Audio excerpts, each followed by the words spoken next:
বিমল দা, আরে জেতার আগেই কমলা রঙের শার্ট? না, কমলার একটা আলাদা ব্যাপার আছে। আমার ফুটবল দল কিন্তু একটু অন্যরকম। আচ্ছা, আমি নেদারল্যান্ডসের দলকে বেশ ভালোবাসি, আচ্ছা। খেলা এবং ইয়ে। আর নেদারল্যান্ডসের জার্সি কিন্তু কমলা। আচ্ছা, কমলা ঝড় বইয়ে দেয়। শোনো না, honest figure. I am always honest. না, অনেস্ট ফিগার বলুন, বেস্ট ফিগার নয়, অনেস্ট ফিগার কি? ফিগার বলা যাবে না। না, বলা যাবে। ফিগার বললে আপনাদের সব হিসাব হয়ে গেছে, সব ভোট হয়ে গেছে। না, আরেকটা বাকি আছে তো, তারপরে হলে আপনি আমাকে প্রথম দফার অনেস্ট ফিগার। প্রথম দফার অনেস্ট, আমি একদম অনেস্টলি বলছি। আর শুনুন, আমি ভারতীয় জনতা পার্টির কর্মী ঠিক আছে, কিন্তু আমার অন্য একটা পরিচয় তো রয়েছে। আমি একজন অধ্যাপক, এবং সেটা গত প্রায় 39 বছর ধরে অধ্যাপনা করি। 2001 সাল থেকে আমি ইলেকশন অ্যানালিসিস করি। সেই অর্থে আমি বলছি অ্যারাউন্ড 100, তার চেয়ে বেশি হবে, তার চেয়ে কমবে না।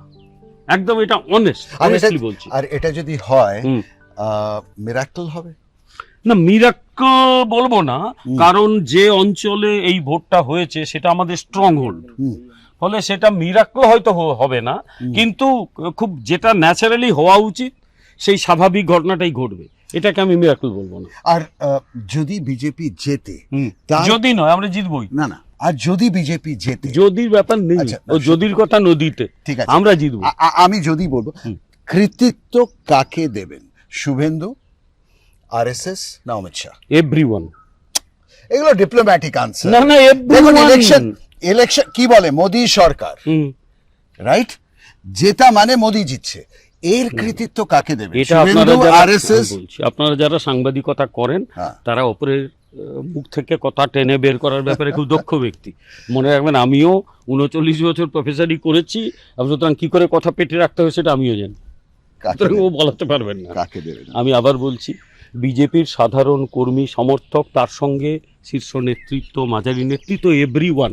কেন আপনাকে বলি, সেটা হচ্ছে আমি তো রাজনীতিটা খুব বেশি দিন করিনি, 2020-21 এই সময় থেকে। তার আগে আমি সেই অর্থে এই ডিরেক্ট পলিটিক্সটা করতাম না। এই ডিরেক্ট পলিটিক্সে আসার পর থেকে একটা অংশের সেকশনের সঙ্গে আমার যে সম্পর্কটা তৈরি হয়েছে, দেখুন, রাজনীতিতে আসার পর থেকে নেতৃত্ব তো ঠিক আছে, কিন্তু যাদের সঙ্গে আমার একটা ঘনিষ্ঠ যোগাযোগ তৈরি হয়েছে, তারা হচ্ছে দলকে ভালোবাসা এক শ্রেণীর মানুষ। মানে সত্যি তারা কি যে ভালোবাসে, এত কষ্ট সহ্য করে দলের জন্যে। কৃতিত্ব তাদের যদি না দিই না, এটা পাপ হবে। তারাই আমাকে ঘরছাড়া হতে হবে না, তাদের ঘরছাড়া হতে হয়। আমাকে হয়তো মার খেতে হবে না, তাদের মার খেতে হয়। তারপরেও তারা দলটা করে, আমি তাদের কৃতিত্ব আগে দেবো, তারপরে দলের শীর্ষ নেতৃত্ব আমরা প্রত্যেকে। জেতার কথা। বিমলবাবু, একটা জিনিস বলুন, যদি এত কিছু করেছেন অমিত শাহ, ইডি লাগিয়েছেন, রেড করিয়েছেন, না অমিত শাহ করেননি, ঠিক আছে, এসআইআর হয়েছে, সুপ্রিম কোর্টে লড়াই হয়েছে, আজকে 15 দিন হলো পুরো ফাইল পত্র নিয়ে উনি বসে আছেন, একজন হোম মিনিস্টার কলকাতা। এর পরেও যদি বিজেপি হারে, এটা বড় নাকে খত হবে, তাই না? আমি বিজেপির হার দেখতেই পাচ্ছি না। বিজেপি জিতবে। তৃণমূল হেরে গেছে, তৃণমূল নেই, তৃণমূল শেষ হয়ে গেছে। আপনি তৃণমূলের নামে যাকে দেখেন, ওই বাংলায় কবন্ধ বোঝেন তো, ওই গলা কাটা, বাকি ওই গলা অব্দি যেটা আছে, হাঁটা চলা যদি করে বুঝেন নিন, তৃণমূল এরকম কবন্ধ। এটা একটা লিভিং ফসিল, নেই, গোটা শরীর থেকে সে ভেঙে ভেঙে পড়ছে।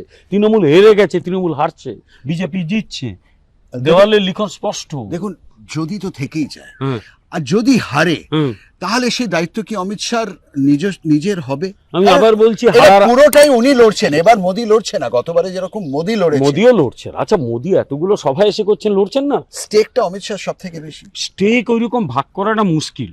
অমিত শাহ যেরকম এসে থাকছেন, মোদিও তো প্র্যাকটিক্যালি প্রত্যেক দিন আসছেন, একদিন দুদিন বাদ দিয়ে।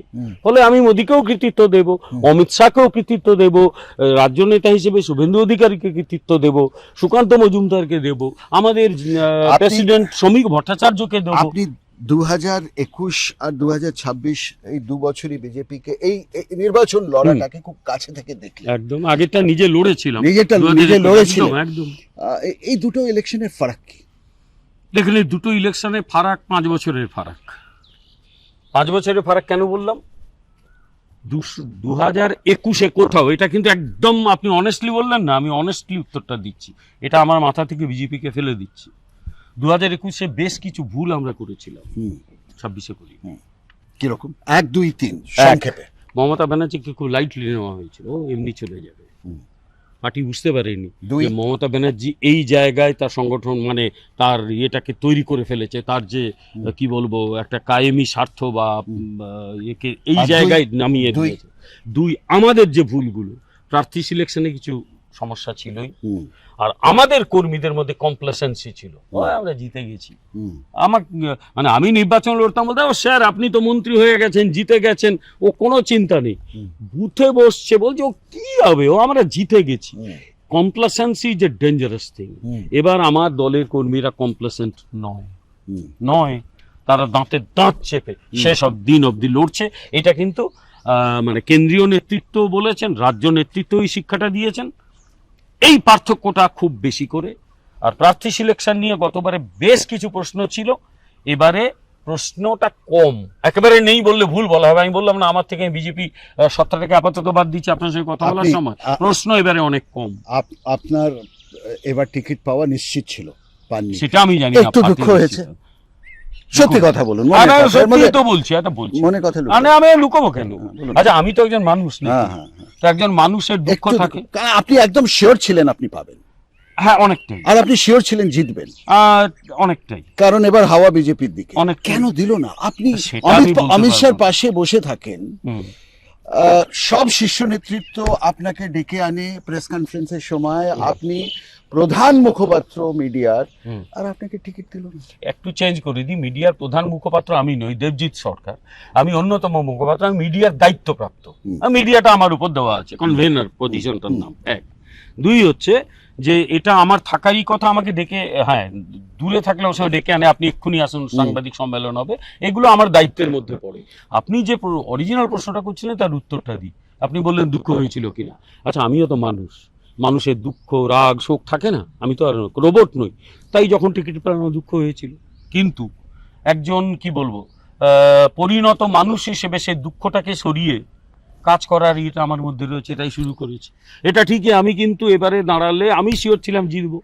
দুটো আসনে আমার নাম ভাবনা চিন্তা হয়েছিল বলে শুনেছি, আমারও ইচ্ছে ছিল, একটা আমার গ্রাম, সেইটা আমি জানি না, পার্টি যদি মনে করে যে আমাকে পরবর্তীকালে অন্য দায়িত্ব দেবে দিতে পারে, কিন্তু আমার ব্যক্তিগত পছন্দ নির্বাচনী রাজনীতি, ইলেকট্রাল পলিটিক্স। আমি নিজে রাষ্ট্রবিজ্ঞানের অধ্যাপক, ল মেকিং এটা আমার থিওরিটিক্যাল নলেজ আছে, ফলে আগামী দিনে পার্লামেন্টে ল মেকিং প্রসেসে যদি আমার থাকে বা অন্য কোনো দায়িত্ব দেয়, সেগুলোই আমার কাছে পছন্দের বিষয়, এটা হলে ভালো হতো। কিন্তু রবীন্দ্রনাথের সেই কথাই বলি, যা হারিয়ে যায় তা আগলে বসে রইব কত আর, এটা যখন হয়নি কি করা যাবে, পার্টি একটা দায়িত্ব দিয়েছে, আমার লক্ষ্য একটাই, এই তৃণমূলটা চলে যাক, আগে যাক, পশ্চিমবাংলা বাঁচুক।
দু 2005 থেকে 2010 একটা ভুল জীবনে করে ফেললাম, ভুল নয় অন্যায় করেছি, আপনি টিএমসি জয়েন করেছেন? না, জয়েন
কাউকে বলিনি আগে অব্দি।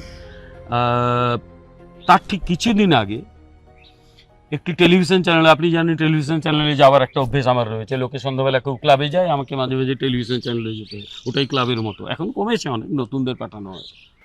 তো একবার কথা হয়েছিল সুনন্দ সান্যালের সঙ্গে, নাম শুনেছেন নিশ্চয়ই। 2011 সালে যে বদলটা হয়েছিল সেই বদলের অন্যতম কারিগর সুনন্দ সান্যাল। সুনন্দবাবু একবার আমাকে বলেছিলেন, এইভাবে উনি কথা বলছেন, প্রফেসর বড়, উনিও অধ্যাপকই ছিলেন, বড্ড ভুল হয়ে গেল। কেন স্যার? বলি এ তো চোর তাড়িয়ে ডাকাতকে আনলাম মনে হচ্ছে। উনি যা যা ঘটনা বললেন এই দল সম্পর্কে, আমি বুঝে গেলাম এই তো কেলেঙ্কারি, এ তো খুব সমস্যা হবে। প্লাস একটা দলে জয়েন করতে গেলে না, আমি খালি আমাকে এমএলএ করলে আমি চলে যাব, ঠিক নয়। আমি মনে করি তার সঙ্গে আমার ইডিওলজিক্যাল কিছু মিল থাকা উচিত। আমার ইডিওলজিক্যাল মিল ছিল বেসিক্যালি ভারতীয় জনতা পার্টির সঙ্গে, কিন্তু 2001 থেকে 2010 এই সময়টা, বিশেষত 2006-এর পর থেকে সিপিএম হয়ে উঠেছিল এবং আমার কাছে একটা মানে গণশত্রু যাকে বলে, মনে হয়েছিল এদের তাড়াতে হবে, এইগুলোকে রাখা যায় না কিছুতেই। ফলে যে সিপিএমকে তাড়াবে আমি তার পক্ষে, আমি তৃণমূলকে সাপোর্ট করেছি। আর এখন ঠিক সেই ভাবনাটা বিজেপির পক্ষে, তৃণমূলের বিরুদ্ধে। এখন আমি ডিরেক্টলি যে দলের সঙ্গে আমার মতাদর্শগত মিল আছে আমি যোগ দিয়েছি, এখন আর ঘোমটার আড়ালে নয়, মুখোমুখি। আর কালকে যদি এই একই খেয়াল আপনার বিজেপির ব্যাপারে আসে, যেটা এখন টিএমসির ব্যাপারে এসছে, যেটা সেই সময়ে সিপিএম কে আপনার গণশত্রু মনে হয়েছে এবং মনে হয়েছে এর বিকল্প টিএমসি, কালকে যদি বিজেপির ব্যাপারে আজ থেকে 10 বছর পরে আপনার তা মনে হয়, তখন কি ছেড়ে দেবেন? আমি একটা কথা বলি, সেটা হচ্ছে দেখুন, বিজেপি সম্পর্কে আমার মনে হয় না বিজেপি কখনো এই কাজটা করতে পারে, এতটা খারাপ হতে পারে। কারণ আমি তো পলিটিক্যাল সায়েন্সের অধ্যাপক, আপনি যদি আমাকে বলেন আমি আপনাকে অজস্র উদাহরণ দিতে পারি, এবং সেই উদাহরণগুলো মানে কি বলবো, বাস্তব উদাহরণ। বিজেপি কিন্তু ক্রমান্বয়ে উন্নতি করেছে, কখনো খারাপ করেনি। বিহারে লালু রাবড়ির যে জঙ্গল রাজ থেকে সরিয়ে আজকে বিহার কিন্তু সুশাসন পেয়েছে ডিউ টু বিজেপি। উত্তরপ্রদেশে মুলায়ম সিং যাদবের ওই ভয়ঙ্কর যে শাসন, সেটাকে থেকে সুশাসন দিয়েছে। তাই আমি বিশ্বাস করি যে বিজেপি কখনো এটা করতে পারে না, কারণ বিজেপি যে political party with an organisation. হ্যাঁ, তাও যদি আপনি লজিকের কথা ধরেন যে বিজেপি যদি সত্যি এরকম হয়, আমার যদি কখনো মনে হয় বিজেপি করব না, দেন আই উইল কি বলবো, সবই ছেড়ে দিয়ে বাকি কাজ করব, অন্য কোনো দলে জয়েন করব না। বিমলদা, সব তো বুঝলাম, একটা কথা বুঝতে পারছি না, বিজেপির নেতা থেকে রাস্তায় সাধারণ মানুষ অব্দি বলছে এটাই বিজেপির, বঙ্গ বিজেপির শেষ ইলেকশন। সেটা কেন? সিপিএম হেরে শূন্য হয়ে গেছে, তাও লড়ছে পার্টি। আজকে কংগ্রেস গত 15 বছর ধরে ইলেকশন হারছে, কোনোদিন তো বলেনি শেষ ইলেকশন। কেন বঙ্গ বিজেপির নেতারাও বলছেন শেষ নির্বাচন? না, তো ডেসপারেশন কেন? নেতারা শেষ নির্বাচন বলছেন। আমাদের নিউজ চ্যানেল ট্রু নিউজ বাংলাতে আমি বলছি, আমি বিজেপির একজন কর্মী হিসেবে বলছি, আমি নিজেকে নেতা বলি না, আমি একটা কথা বলি। দেখুন, বিজেপি যদি পশ্চিমবঙ্গ না জেতে, আবার আমি বলছি বিজেপি জিতবে, আপনি যদির কথা বললেন তাই আমি বলছি, তাহলে হয়তো বিজেপি 22টা রাজ্যে পাবে না, 21টায় থেকে যাবে। বিজেপির কি আর তেমন ক্ষতি হবে? অল ইন্ডিয়া বিজেপি কিছু ক্ষতি হবে না, তাহলে এই ডেসপারেশন কেন? এটা আমাদের শেষ পশ্চিমবঙ্গের জন্য, যে রাজ্যটাতে জন্মেছি, বড় হয়েছি, যে রাজ্যটাকে ভালোবাসি, অনেক সুযোগ থাকা সত্ত্বেও শেষ নির্বাচন কেন? তার কারণ তা নইলে এই তৃণমূল দলটা যদি ক্ষমতায় আসে, তাহলে আপনাদের, আমাদের কর্মীদের শেষ করে দেবে, পশ্চিম বাংলাকে শেষ করে দেবে। পশ্চিম বাংলা আপনার জন্য মশালা টি। Thank you. পশ্চিম বাংলাকে শেষ করে দেবে। আপনি চিনি দিয়ে নেন? না, চিনি ছাড়া। পশ্চিম বাংলাকে নয়, আবার মারপিট করবে, বিজেপির কর্মীদের উৎখাত করবে। মারপিট 2021-এ করেছিল, লাখো লাখো মানুষ বাইরে চলে গিয়েছিল। একটা তথ্য আপনি পেতে পারেন, সেই সময়কার যিনি রাজ্যপাল ছিলেন, পরবর্তীকালে উপরাষ্ট্রপতি হয়েছিলেন, জগদীপ ধনকর সাহেব, তিনি আসামে বিজেপি কর্মীদের সঙ্গে দেখা করতে গিয়েছিলেন এবং he began to weep like a child. তিনি বলছেন রাজনীতি করতে গিয়ে এরকম কষ্ট হয় মানুষের। বুঝলাম, আমার প্রশ্নের উত্তর পেলাম না। আপনার ফোন কেন শেষ নির্বাচন? শেষ নির্বাচন পশ্চিমবঙ্গের জন্য, এটা পশ্চিমবঙ্গের জন্য, পার্টিটা শেষ হয়ে যাবে। পার্টির কথা আমরা ভাবছি তো বটেই, কিন্তু তার আগে রাজ্যের কথা ভাবছি। এই রাজ্যটা আছে কিছু রাজ্যের খাদ ফেলে দিয়েছে, টেনে তুলতে হবে, এরপরে রাজ্যটা মানে একদম এই এক মুঠো ছাই করে দেবে এরা, কিচ্ছু রাখবে না রাজ্যটাকে। আপনি তো নিরামিষ নন না? না, আমি নিরামিষাশী নই, আমিষ খাই, মাছ ছাড়া আমার চলে না। এটা এখন ফ্যাড হয়ে গেছে, এটা তৃণমূল করিয়েছে। দেখুন, দিল্লি থেকে আমাদের নেতারা যারা এসেছেন, একটা বড় অংশই তারা আমিষাসী। আর আমি তো এই তৃণমূল কংগ্রেসের লোকেদের বলেছি, বাপু আমার না বলেন ফ্রেঞ্চ টোস্ট, থ্যাংক ইউ, প্রত্যেককে বলেছি আমার পার্টির ক্যান্টিনে এসো, আমি খাইয়ে দেবো, আমরা আমিষই খাই। তারপরে ওই একটা বাজে ন্যারেটিভ চলছে। চলো ন্যারেটিভ তো প্লিজ জানেন। ঠিক আছে, থ্যাংক ইউ।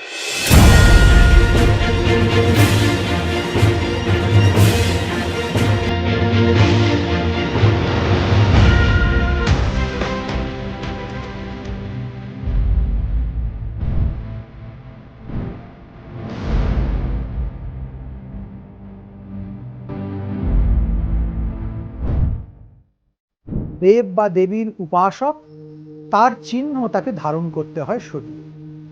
এবং একদিন বুড়ো হব, চশমার ফাঁকে ফুলের কাঁটার ঘর গুনে গুনে কাটবে সময়। মুসলিমদের কি উন্নতি করেছেন মমতা ব্যানার্জি? ওরা বুঝতে পারছে না ভাবছেন? ওরাও বুঝতে পারছে।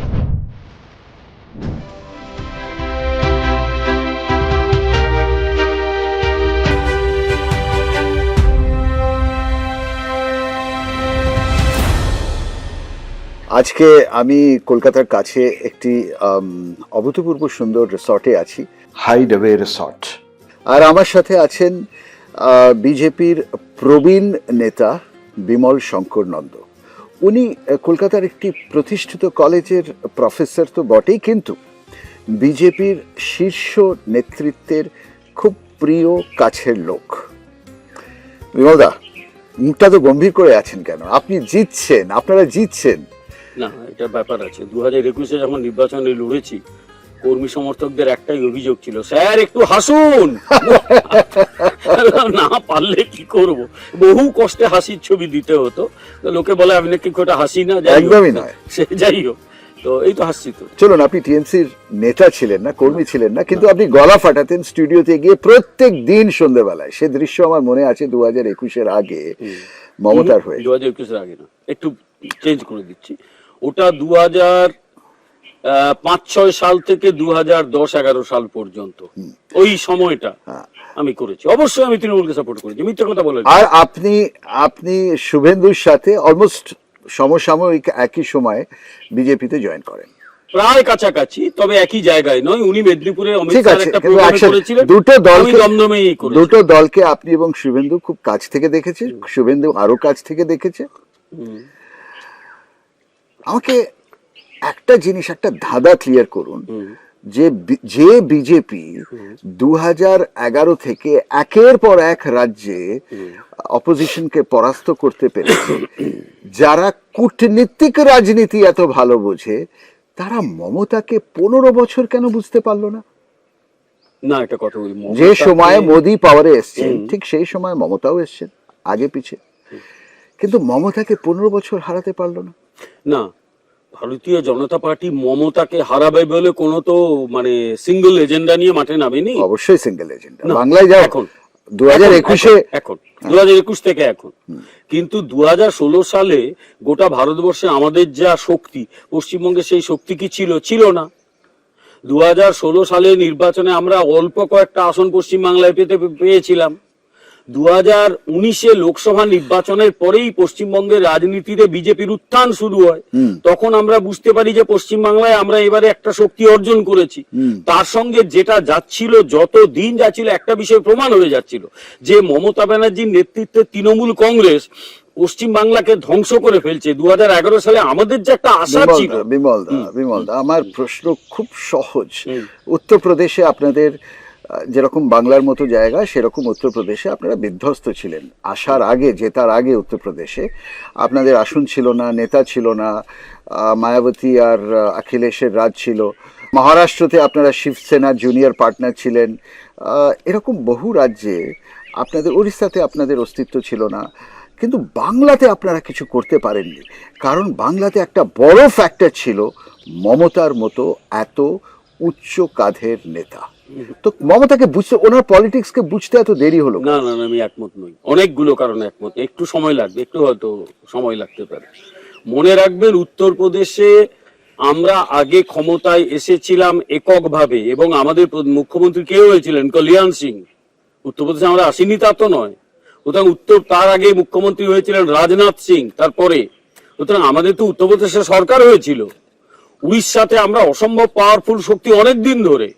কিন্তু মমতাকে বুঝতে আপনাদের সময় লেগেছে মমতাকে বুঝতে সময় এবং লেগেছে কিছু এটা সত্যি কথা মানতে অসুবিধা নেই। না না, আমার কিচ্ছু অসুবিধা নেই তো। আমি তো বলছি তো, আমার মাথা থেকে না হয় আপনি যদি বলেন আমি বিজেপিকে ফেলে দিচ্ছি, সরিয়েই দিচ্ছি একদম, আপাতত একবারের টাইম জন্য। পিক, এই রিসর্টের বাইরে না রেখে আসছি। একদম একদম পরিষ্কার কথা বলছি। এগোনো যাক।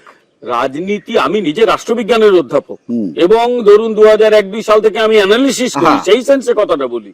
মমতা ব্যানার্জি একটা সময়ে এই রাজ্যে সিপিএম বিরোধিতার আইকন হয়েছিলেন। ঠিক কি ভুল? ঠিক। এটা মমতাকে কেউ যদি মনে করে আমি প্রশংসা করছি তো প্রশংসা, আমি ইতিহাসটাকে তো উল্টে দিতে পারি না। তার আগে বলি, যখন তৃণমূল কংগ্রেস প্রতিষ্ঠিত হয় তখন তৃণমূল কংগ্রেসকে মাটিটা কে দিয়েছে?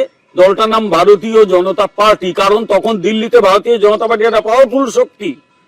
তৃণমূল কংগ্রেস বা মমতা ব্যানার্জি বা তার যারা সাঙ্গপাঙ্গ আছে, তারা ইতিহাস থেকে শিক্ষা নেয় না, ফলে তারা বিজেপির এই যে গুরুত্বটা দেয় না। বিজেপি সেই সময় যদি পাশে না দাঁড়াতো, কংগ্রেস থেকে বেরিয়ে এসে কেউ সফল হয়েছে আপনি আমাকে দেখিয়ে দিন তো। আমার মনে হয় একটা বড় কারণ বঙ্গ বিজেপি মমতার কাছে মাথা নুইয়ে ফেলে, তার কারণ বিজেপির বড় মমতাকে টক্কর দেওয়ার মতো মুখ নেই। না, আর এই কারণেই শুভেন্দুকে আপনারা যেন তেন প্রকারণ বানিয়েছেন। আর যদি দেখেন শুভেন্দুকে, উনি একদম নকল করেন মমতাকে। না, তাও না, ওনার হাঁটা চলা, তাও না, কালকে দেখছিলাম রাস্তায় বসে কেক খাচ্ছেন। তাও না। বলুন, আমি উত্তর দেবো, উত্তর আছে আমার কাছে। প্রথম মুখ কথা ছিল না, হ্যাঁ? প্রথম প্রশ্ন মুখ ছিল না, না না, এখন একটা পেয়েছেন। আপনার একটা কথা বলি, বিজেপি কখনো মুখ নিয়ে খুব বেশি লড়াই করে? আচ্ছা, মধ্যপ্রদেশে শিবরাজ সিং চৌহানের নেতৃত্বে ভারতীয় জনতা পার্টি লড়েছিল, তারপর যাকে মুখ্যমন্ত্রী করেছিল তিনি কে? কেউ, আমি অন্তত নামটা ততদিন জানিনি, থার্ড হতে দাঁড়িয়ে যায়, কিন্তু এখন ভালোই মুখ্যমন্ত্রী চালাচ্ছেন। হ্যাঁ, কিন্তু জেতার পরে মুখ শিবরাজকে নিয়ে লড়েছিল। উড়িষ্যাতে কি হয়েছিল? উড়িষ্যাতে মুখ নিয়ে আমরা লড়েছিলাম, কাউকে প্রজেক্ট করেছে? আমি আমার ঘরের পাশে, আমার মেদিনীপুরের বাড়ি, উড়িষ্যা থেকে 2 কিলোমিটার দূরে আমার বাড়ি। আমি, আপনি চাইলে উড়িয়া ভাষাও বলে দিতে পারি, স্ক্রিপ্টটাও অল্প স্বল্প পড়তে পারতাম, তাই উড়িয়া কালচার আমি বুঝি। ওখানে আমরা কোন মুখ নিয়ে লড়েছিলাম আপনি বলুন? জিতলাম কি করে? তাই এই যে জেতা হারার মধ্যে কিছু পলিটিক্যাল ডাইনামিক্স থাকে। পশ্চিমবঙ্গে মমতার কাছে মাথা নোয়ানোর কোনো প্রশ্নই নেই। মমতাকে বুঝতে পারছি না সেটাও ব্যাপারটা এমন নয়। পশ্চিমবঙ্গে কিছু রাজনৈতিক যে পরিস্থিতি রয়েছে, তার যে ডেভেলপমেন্ট রয়েছে, সেই ডেভেলপমেন্টে টাইম লাগে। সেই টাইমের সঙ্গে আমরা আস্তে আস্তে নিজেদের অ্যাডজাস্ট করিয়ে ফেলেছি। এবার আমরা কিন্তু পশ্চিমবঙ্গের রাজনীতিতে একটা বড় শক্তি। মনে রাখবেন, মমতা ব্যানার্জিকে শিকড় সমেত উপড়ে ফেলা তৃণমূল কংগ্রেসকে একমাত্র বিজেপি। দেখুন, অমিত শাহ যাই মমতার বিরুদ্ধে ভাষণ দিক না কেন, আমার ব্যক্তিগতভাবে মনে হয় উনি মমতাকে অ্যাজ এ পলিটিশিয়ান খুব শ্রদ্ধা করেন। সেটা আমার সঙ্গে অমিত শাহ কখনো এটা জিজ্ঞেস করিনি কথা, কারণ উনি একদিন পার্টি মিটিং এ বলেছিলেন, আগে মমতার মতো তোমরা হও, তবে তোমরা বাংলা জিততে পারবে। এ কথাও হয়েছিল যে আমাদের পার্টিতে মমতার মতো কেউ নেই। এই যে জিনিসটা, যে একজন লড়াকু লিডার যে পার্টির ফেস হবে, সেটা মিসিং ছিল বলে আপনারা এতদিন জিততে পারেননি। দেখুন, একটা কথা বলি, বিজেপি এখানে কত পার্সেন্ট ভোট পেত বলুন তো? আমি কিন্তু ভোট অ্যানালিসিস করেছি বহুদিন। বিজেপি এখানে ভোট পেত 5 থেকে 6%। 11। 1990-91 সালে বিজেপির ভোট হঠাৎ বেড়ে গিয়েছিল, প্রায় 12%-এর কাছে পৌঁছেছিল, পরে আবার কমে যায়। ওই 5-6% বিজেপি ঘোরাঘুরি করত। বিজেপির ভোট বাড়তে শুরু করে আফটার 2014 ইলেকশন। 2014-এর পরে আমাদের ভোট বাড়তে বাড়তে আজকে 40%-এর গায়ে পৌঁছেছে। এর একটা রাজনৈতিক এবং সামাজিক তো বিষয় রয়েছে, একটা ডাইনামিক্স রয়েছে। তো আপনাকে আরো একটা কথা বলি আমি, দেখুন পশ্চিমবঙ্গের যদি পলিটিক্যাল কালচার আপনি দেখেন, এখানে এক একটা রাজনৈতিক দলকে যখন ক্ষমতায় দেয় মানুষ অনেকদিন রেখে দেয়। Congress was in power from 1947 to 1967. CPM was in power, CPM and Bamfront was in power from 1977 to 2011. Mamata 2011 থেকে আজকে 2026। এটা part of West Bengal politics, এটা কালচার। কিন্তু এবারে তৃণমূল কংগ্রেসে যাবার সময় হয়েছে, আপনি আর রাখবেন না মনে।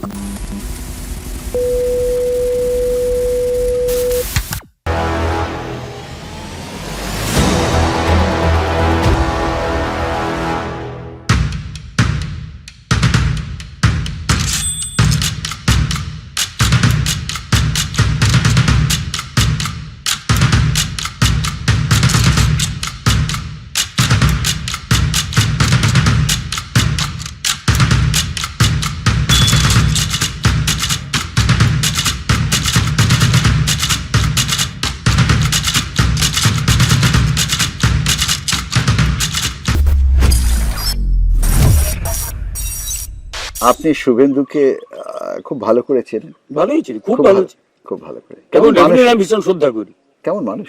অত্যন্ত ভালো, মাটির কাছাকাছি। কেন বলি আপনার, আমরা যেটা দেখি সামনে থেকে, উনি কি সত্যি সেরকম? একদম আপনাকে বলি, দেখুন আমার জন্ম বড় হওয়া মেদিনীপুরে।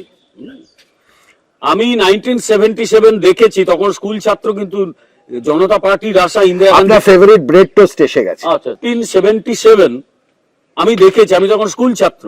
তারপরে যখন এখানে সিপিএম এলো 1977-এ, বামফ্রন্ট মানে সিপিএম যে মেদিনীপুরে বিশেষত কি প্লান্ডারিং করেছে আমি নিজে দেখেছি, আমি নিজে তার ভুক্তভোগী। আমরা খুব গরিব মানুষ ছিলাম না গ্রামে, বিরাট ধনী কলকাতা স্ট্যান্ডার্ডে নই হয়। আপনার ফেভারিট? না, আপনি খান, আমি একটা নাম নেবো। কলকাতা স্ট্যান্ডার্ডে বিরাট ধনী না হলেও খেতে পড়তে পারতাম, গ্রামের সম্পন্ন কৃষক বলা হতো। আমরাই 2-3 বছর খেতে পাইনি সিপিএম এর জ্বালায়। ওই সময়ে কংগ্রেস কর্মীরা যখন মিটিং করতো, একজনের নাম রেফারেন্স দিত, কি নাম জানেন? শিশির অধিকারী। কারণ কাঁথিতে তিনি কিন্তু সিপিএম কে আটকে রেখে দিয়েছিলেন বলে একটা পলিটিক্যাল পেয়েছে শুভেন্দু অধিকারী। শুভেন্দু আমার চেয়ে বয়স অনেকটাই ছোট, 7-8 বছরের ছোট হতে পারে। ও একটা পলিটিক্যাল অ্যাটমসফিয়ার পেয়েছে নিজের বাড়িতে। ওর বাবার নাম শিশির অধিকারী। ফলে রাজনীতিটা কিন্তু শুভেন্দু অধিকারী তার একদম এই ছোটবেলা থেকে দেখে এসেছে। ফলে তার মমতা ব্যানার্জিকে অনুসরণ করার দরকার নেই। He knows politics much better than Mamata Banerjee. শুভেন্দুকে বিজেপি স্পট করলো কিভাবে? কারণ বিজেপি শীর্ষ নেতৃত্ব ফেমাস ট্যালেন্ট স্পটিং কে। এই যে যখন আপনাকে স্পট করেছে, কিছুদিন আগে অমিত শাহ আপনাকে পাশে বসিয়ে প্রেস কনফারেন্স করলেন, সে ছবি আমরা দেখেছি। তো আমি মিডিয়ার দায়িত্বে আছি, আমাকে না, সে মিডিয়ার দায়িত্বে অনেকেই আছেন। তো এই যে ট্যালেন্ট স্পটিং, কে ভালো কে, এই স্পটিংটা কিভাবে হলো? পেছনের নেপথ্যের গল্পটা কি? ছোটবেলায় শুনতাম ফুটবলে স্পটার থাকে, পলিটিক্সে স্পটার থাকে নাকি আমি জানতাম না সত্যি। এখন আপনার যদি মতাদর্শ ছাড়া আপনি দলে যোগ দেন, সেই দলে আপনি বেশি দিন টিকতে পারবেন না। আমার দলেও তো অনেকে এসেছিল, পালিয়ে গেছে। রাজীব ব্যানার্জি এসেছিল, পালিয়ে গেছে। এই সরলেকের সব্যসাচী দত্ত এসেছিল, চলে গেছে। কারণ মতাদর্শ তাদের ছিল না, তারা নিজেদের কতগুলো সুবিধা নিতে এসেছিল, পায়নি, পালিয়ে গেছে। আমি 2021-এ নির্বাচনে লড়াই করেছি, জিততে পারিনি। আমার দল জিততে পারেনি, আমি তো দল ছেড়ে পালাইনি, কারণ আমার মতাদর্শগতটা মিল থাকে। ফলে শুভেন্দুর কোথাও মতাদর্শগত মিল পেয়েছে এবং তারপরে তিলে তিলে নিজেকে বিজেপির সঙ্গে সম্পৃক্ত করেছে। তাই স্পটার কিনা কে স্পট করেছে ওই ইতিহাস আমার জানা নেই, কিন্তু ফুটবলে স্পটার চলে কলকাতা মাঠে। পলিটিক্সে কি স্পটার হয় না? বাগানে স্পটার। শুভেন্দুর এই যে অ্যাংরি ইয়াং ম্যান ইমেজটা, এটা কি কাল্টিভেটেড? লোকেদের খুব ভালো লাগছে যেভাবে কথা বলছে, চোখে চোখ। ওটা আমার ধারণা। আপনি আমাকে বলতে পারেন যে পলিটিক্স কিছুটা রিজিওনালের মধ্যে, আবার রিজিওনাল পলিটিক্স, কিন্তু আমি বলি ওটা কিছুটা মেদিনীপুরি মনোভাব। মেদিনীপুরের লোকেদের একটা হার না মানা মনোভাব থাকে। মনে রাখবেন, মেদিনীপুরে ব্রিটিশরা কিন্তু একটা জেলাকে ভয় পেত, ওই জেলাটার নাম মেদিনীপুর জেলা। এবং যে ডিএমরা ওখানে ডিস্ট্রিক্ট ম্যাজিস্ট্রেটরা যেত, বউয়ের কাছে বিদায় নিয়ে যেত, বা যে পেডি ডগলাস যে গেছে নিকেশ করে দিয়েছে। ফলে মেদিনীপুরের লোকেদের ওই জায়গাটা একটা রয়েছে, যারা সেরকম জায়গায় পৌঁছতে পারে। হ্যাঁ, কিন্তু উনি যখন টিএমসি তে ছিলেন তখন এই অ্যাংরি ইয়াং ইমেজটা ছিল না ওনার, এভাবে উনি কথা বলতেন না। হয়তো ছিল, কিন্তু তখন মমতা ব্যানার্জির ছায়ে তো সেই দলে সবাই ঢাকা পড়ে গেছে, সেটা হয়েছে, তাই হয়তো। কিন্তু শুভেন্দুর ইমেজ বরাবরই এরকম। এখন ও বিরোধী দলের নেতা, ওকে লড়াই করতে হচ্ছে, ফলে ওই জায়গায় তো নিজেকে তুলতে হবে, এলিভেট করতে হবে। ছবিতে যা দেখছি, শুভেন্দু এবং অমিত শাহ খুব একটা দারুণ ক্যামেরাড্রি, গুরু শিষ্যের যেরকম সম্পর্ক হয়, শ্রদ্ধা, কিছুটা নিজেকে সমর্পণ করা, এই যে সম্পর্কটা, এটা এত তাড়াতাড়ি গড়ল কি করে? কি পছন্দ করেন অমিত শাহ শুভেন্দুর মধ্যে, যেটা অন্য কোনো পুরনো বিজেপি নেতার মধ্যে উনি পাননি? একটা কথা বলি, এই উত্তরটা আইদার শুভেন্দু দিতে পারবে অথবা অমিত শাহ দিতে পারবে। কিন্তু আমার পক্ষে ওদের কি কথা হয় সেটা আর আমি বসে বসে শুনিনি। আমি একজন পলিটিক্যাল অ্যানালিস্ট হিসেবে আপনার প্রশ্নের উত্তর দিতে পারি। আমি বললাম না, আমি যখন আপনার সঙ্গে কথা বলছি, আমার বিজেপি সত্তাটাকে আমি এই রিসোর্টের বাইরে না রেখে এসেছি, মানে কিছুটা আছে, ম্যাক্সিমাম আমি না হয় বাদ দিয়েছি। প্রথম কথা হচ্ছে, গুরু শিষ্য, এই গুরুবাদ শিষ্যত্ব এগুলো তো আর পলিটিক্যাল পার্টিতে চলে না, ওটা তৃণমূল কংগ্রেসে চলতে পারে। বিজেপিতে গুরুবাদ আছে কিনা আমার জানা নেই, আমি অন্তত বিজেপিতে ঢুকে কোনো গুরু টুরু খুঁজে পাইনি। কি আর শুভেন্দুর কতটা সমর্পণের ভঙ্গি আপনার লেগেছে সেটা আমি বলতে পারবো না, এটা তো ম্যাটার অফ এক্সপ্লেনেশন। আপনি একরকম এক্সপ্লেন করবেন, আমি একরকম এক্সপ্লেন করব। এখন শুভেন্দু অধিকারীর কোয়ালিটি, মানুষের সঙ্গে মেশা, সেটা তো আপনি অস্বীকার করতে পারেন না। ফলে অমিত শাহজি সেটা ভালো লেগেছে, আবার শুভেন্দু অধিকারী বিজেপির সঙ্গে নিজেকে মানিয়েছে, ভালো লেগেছে দুটো। কিন্তু তার মানে এই নয় যে শুভেন্দু অধিকারী এসছেন মানে অন্য নেতারা গুরুত্ব হারিয়ে ফেলছেন। Sukanta Majumdar very very important leader of ভারতীয় জনতা পার্টি, আমাদের প্রেসিডেন্ট শ্রমিক ভট্টাচার্য। সুতরাং এই গুরু শিষ্যের প্যাটার্ন দিয়ে বোধহয় আপনি ব্যাখ্যা করতে পারবেন না, আমার মনে হয় না পারবেন। এই জায়গাটা বিজেপির অনেক পুরনো নেতাদের খুব ব্যথার জায়গা, যে আমরা এতদিন ছিলাম, এটা অনেকটা একটা সম্পর্কের মতো। আজকে যদি আপনি আমাকে 20 বছর ধরে চেনেন, আমার সাথে অনেক সময় কাটিয়ে থাকেন, আর তারপরে অন্য কাউকে আপনার ভালো লেগে যায়, সেখানে একটা ব্যথার জায়গা থেকে যায়। ঠিক বলছি?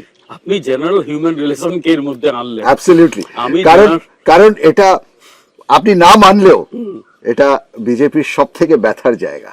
দেখুন একটা কথা বলি, আপনি আমাকে প্রথমের দিকে আবার প্রশ্ন করেছিলেন না যে নির্বাচনে না দাঁড়ানোর ফলে আমার দুঃখ হয়েছে কি হয়নি। আমি আপনাকে ফ্র্যাঙ্কলি উত্তর দিয়েছিলাম নিশ্চয়ই আমার দুঃখ হয়েছে, আমি তো অস্বীকার করিনি।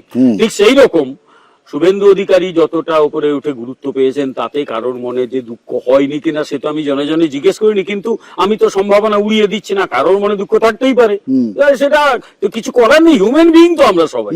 কিন্তু আবার এটাও তো ঠিক যে আমি যাদের সঙ্গে কথা বলেছি ভারতীয় জনতা পার্টির নেতা কর্মী, প্রত্যেকেরই বক্তব্য তৃণমূলটাকে আগে তারাই বাকিগুলো পরে সেটেল করবো।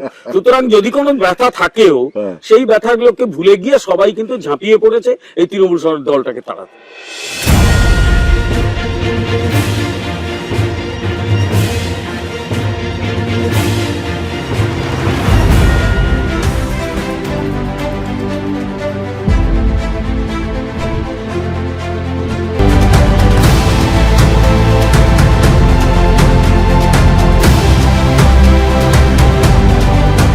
বিএমডাব্লিউ পাঠালো না মার্সিডিজ পাঠালো, যেদিন আমি মৃত্যু হবে সেদিন কিন্তু ওই কাঁচের গাড়ি করেই আমাকে এই শ্মশানে হচ্ছে সাবর্ণ গোত্রীয়, এবং পরবর্তী সময় যখন 1608 সালে যখন আমরা জায়গির পেলাম, তখন রায় চৌধুরী উপাধিও পেল, রায় চৌধুরী ফ্যামিলি।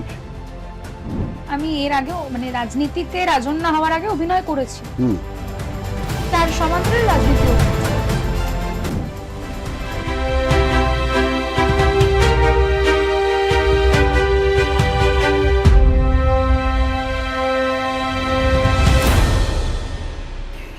বিজেপির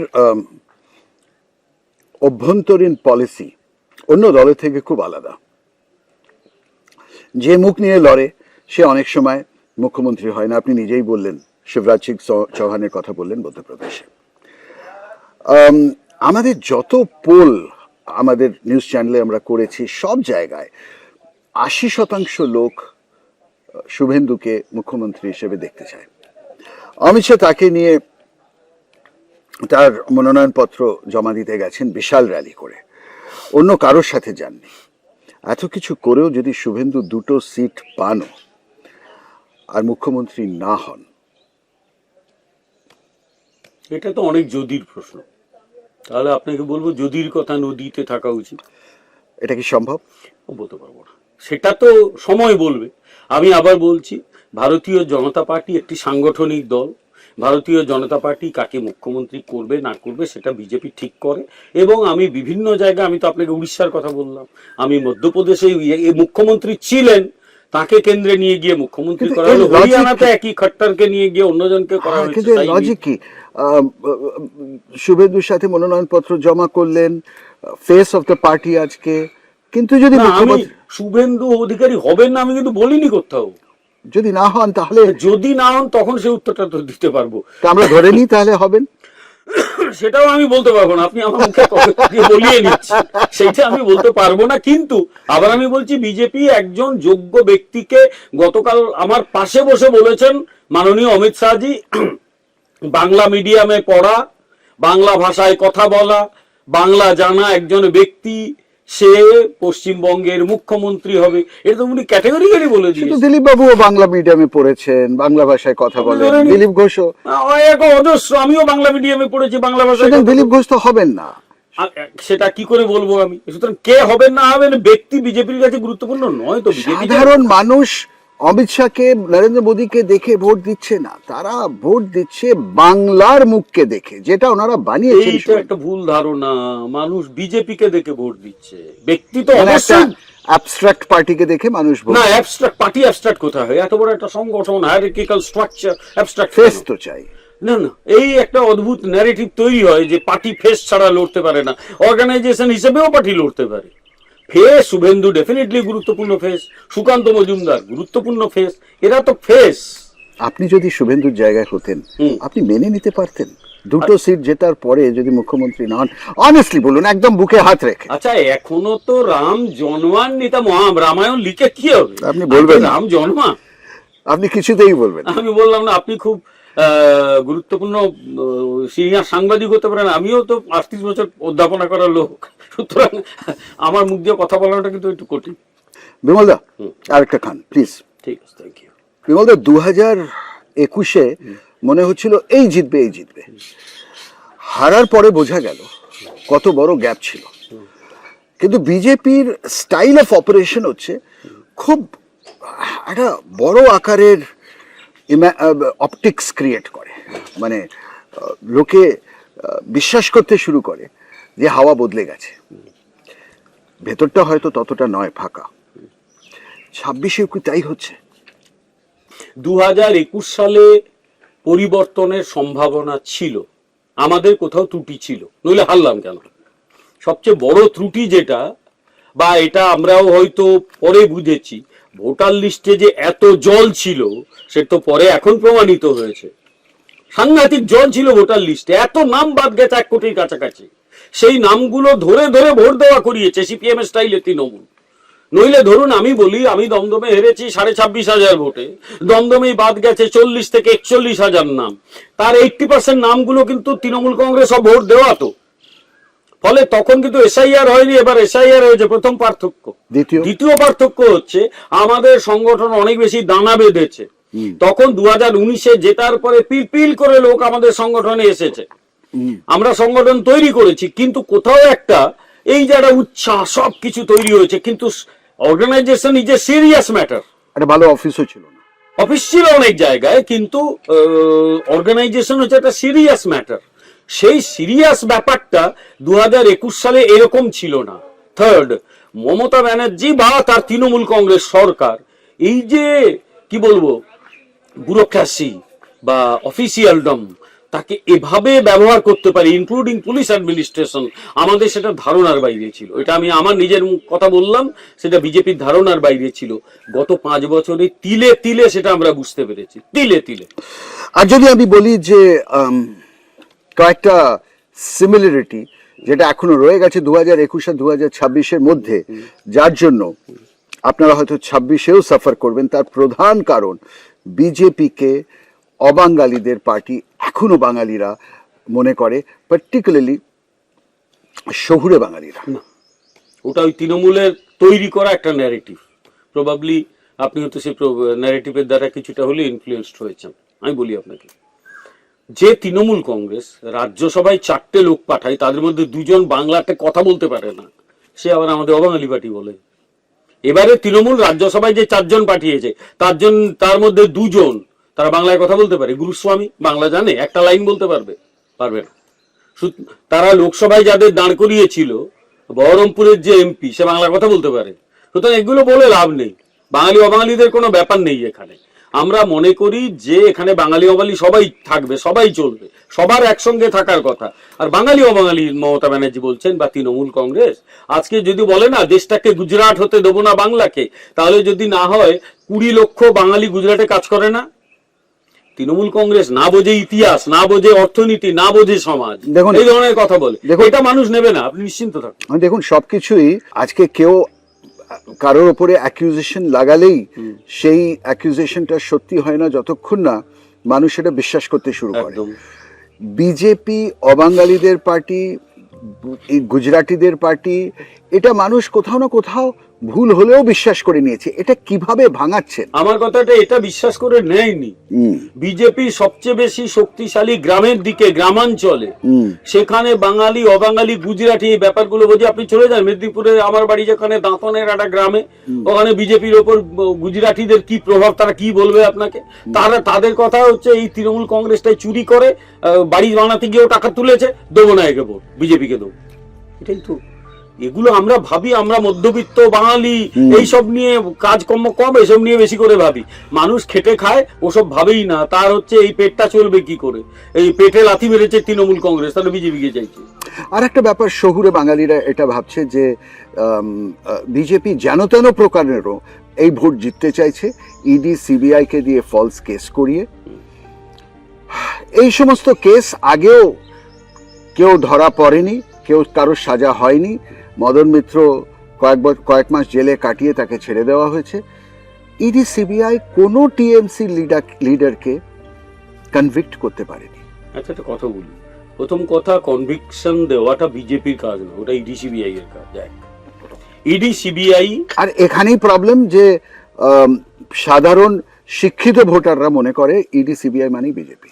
শিক্ষিত ভোটারদের একটা অংশ যারা তৃণমূলকে সাপোর্ট করে, তারা বহু ক্ষেত্রে ইললজিক্যাল ভাবনা চিন্তা দ্বারা প্রভাবিত হয়, বিশেষত তৃণমূলের সাপোর্টাররা, এবং সেটা অপরকে বলে বেড়ায়। আচ্ছা, ইডি সিবিআই যদি অ্যাক্টিভ না হতো, একজন মন্ত্রীকে নিয়ে গিয়ে এত বছর জেলে রাখতে পারে? ও কিন্তু ছাড়া পায়নি তো, ও জামিন পেয়েছে। ও কি মুক্ত হয়ে গেছে? পার্থ চ্যাটার্জির কথা বলুন, বালু মল্লিক না কি যেন ভালো নাম একটা আছে, রেশন মন্ত্রী ছিল, জ্যোতিপ্রিয় মল্লিক, তারা কি মুক্ত হয়ে গেছে? হয়নি তো। তারা তো জামিন পেয়েছে, মামলা চলছে। কাকে বোঝাবেন? সাধারণ মানুষ মুক্তি, জামিন এগুলো বোঝে না। তারা বোঝে যে জেল থেকে ছাড়া পেয়েছে, ইলেকশনে দাঁড়িয়েছে, তার মানে ছাড়া পেয়ে। তাকে সঠিক জিনিসটা বোঝানোর দায়িত্ব আমাদের, আমরা চেষ্টা করছি। এই ন্যারেটিভটা তৈরি করেছে সিপিএম, ওই সেটিং বলে একটা কথা চালিয়েছে, নিজেরা খুব ভালো সেটিং করে। এবারে ওরা নেমে পড়েছে যাতে বিজেপি না যেতে, একাধিক জায়গায় গিয়ে বলছে আমাদের ভোট দেবেন, যদি নাও দেন বিজেপিকে ভোট দেবেন না। একদম অ্যাবসলিউটলি একটা জেহাদি পার্টি এই সিপিএম। কেন যে সিপিএম কে 2021-এ মমতা কুকুরের মতো মেরেছে জেতার পরে, যাতে সিপিএম আর মাথা না, একটা ভুল ধারণা, সিপিএম কে একদম মারেনি। কোথাও মেরেছে? আমি কন্ট্রাডিক্ট করছি আপনার বক্তব্যে। বদলা নয় বদল চাই স্লোগানকে দিয়েছিল মমতা ব্যানার্জি, তৃণমূল কংগ্রেস। বদলা নয় বদল চাই এই স্লোগানের ওপর ভর করে সিপিএম এর মিডল আর লোয়ার র্যাঙ্কের লিডাররা সব তৃণমূলে ঢুকে পড়েছে পিল করে। তার সঙ্গে নিজের কিছু মানে টেকনিক্যাল নো হাউ নিয়ে গেছে, কি করে ভোট চুরি করতে হয়, কি করে বুথ দখল করতে হয়, কি করে লোকের বাড়িতে সাদা তান পাঠাতে হয়। তৃণমূল ওইটা করছে, কিচ্ছু কুকুরের মতো পেটায়নি, কিচ্ছু পেটায়নি।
কিছু গোপন কথা বলুন আপনি।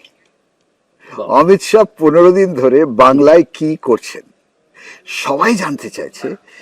যে মানুষটা দেশের হোম মিনিস্টার, শুধু হোম মিনিস্টার নয়, পরোক্ষে বিজেপি পার্টি চালান, পরোক্ষে ডেপুটি প্রাইম মিনিস্টার, তার ফাইল পত্র আমলা, সে লোকটা দেশ চালাচ্ছে। সে পশ্চিমবঙ্গের কলকাতায় বসে 24 ঘন্টা 15 দিন ধরে করছেটা কি? না, অমিত শাহ অত্যন্ত গুরুত্বপূর্ণ দায়িত্ব সামলাচ্ছেন ভারতের মতো দেশে স্বরাষ্ট্রমন্ত্রী সমবায় মন্ত্রী, ফলে তার কাছে আমলা দিল্লি থেকে ফাইল সেগুলো তো আসবেই স্বাভাবিক। 15 দিন এখানে না, সেটা উনি কতটা পশ্চিমবাংলাকে গুরুত্ব দিচ্ছেন দেখুন। পশ্চিমবাংলার ভবিষ্যৎ নিয়ে দিল্লি বা বিজেপির শীর্ষ নেতৃত্ব কতটা মানে তো চিন্তিত। কিভাবে চলছে দেশটা, কিভাবে চলছে? ফাইল পত্র আমলা সবাই আসছেন এখানে? দেশ তো তার মতো চলে, এবং সেখানে লিডারশিপ কলকাতা থেকে দেওয়া যায় না এই এর যুগে, গতি আর কমিউনিকেশনের যুগে?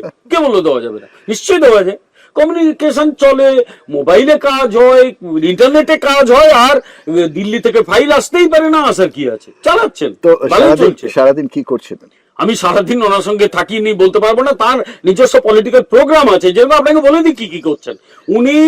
সকাল থেকে সন্ধে অবধি বিভিন্ন জায়গায় কোথাও রোড শো করছেন, কোথাও গরমে সভা করছেন, তো সেগুলো সাংবাদিক সম্মেলন করছেন। সেগুলো ছাড়া আর কি?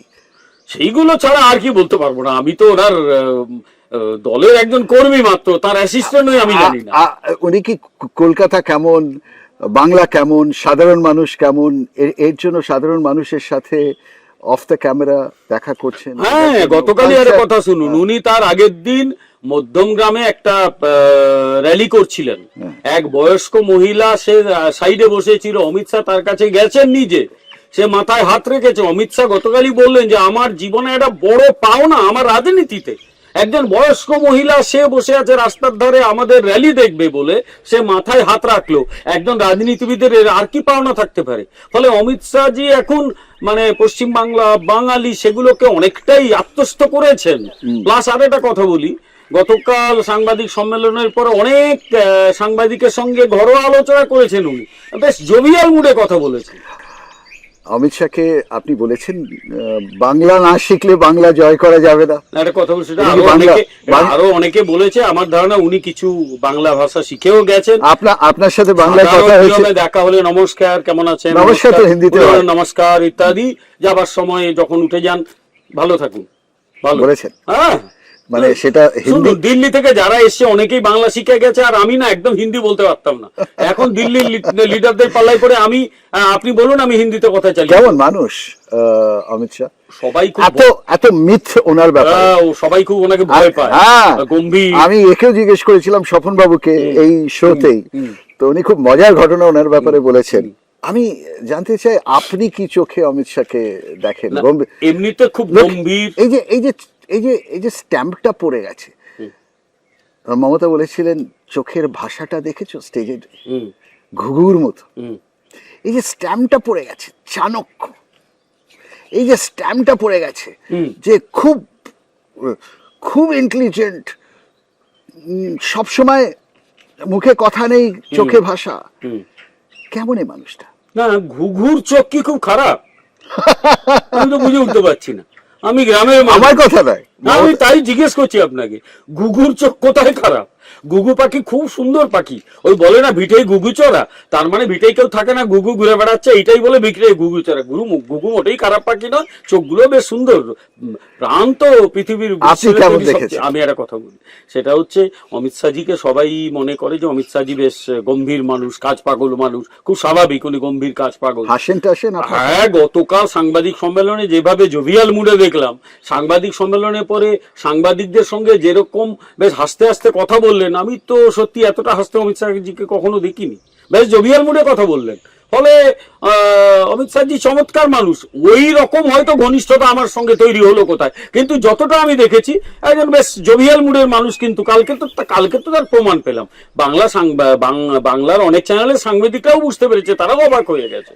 এই মানুষটিকে যে কোনোদিন অপোজিশনে বসেনি এই দুজন, মোদি এবং শাহ। আমি বারবার অমিত শাহর কথা এই কারণে বলছি, কারণ এই ইলেকশনটা মমতা ভার্সেস অমিত শাহ, 21 ছিল মমতা ভার্সেস মোদি। এই দুজন মানুষ কোনোদিন অপোজিশনে বসেনি, গুজরাটেও নয় আর সেন্টারে তো নয়। আপনি ভাবতে পারেন, ইমাজিন করতে পারেন যে অমিত শাহ 80টা অথবা 100টা আসন নিয়ে লোকসভায় মোদির সাথে অপোজিশনে বসে আছে। ইচ্ছে আরো ভয়ঙ্কর পরিস্থিতি অমিত শাহকে মুখোমুখি হতে হয়েছে, তাকে অ্যারেস্ট করা হয়েছে গুজরাটে ক্ষমতায়, তারপরে অমিত শাহকে অ্যারেস্ট করে জেলে পড়া হয়েছে, একটা মানে ফেক ইয়ে তৈরি করে তাকে জেলে পোরা হয়েছে, এতদিন জেলে রাখা হয়েছে, তার চেয়ে পার্লামেন্টে অপোজিশনে বসাটা পৃথিবীর সবচেয়ে স্বাভাবিক কাজ। কেউ জিতবে, কেউ অপোজিশনে থাকবে।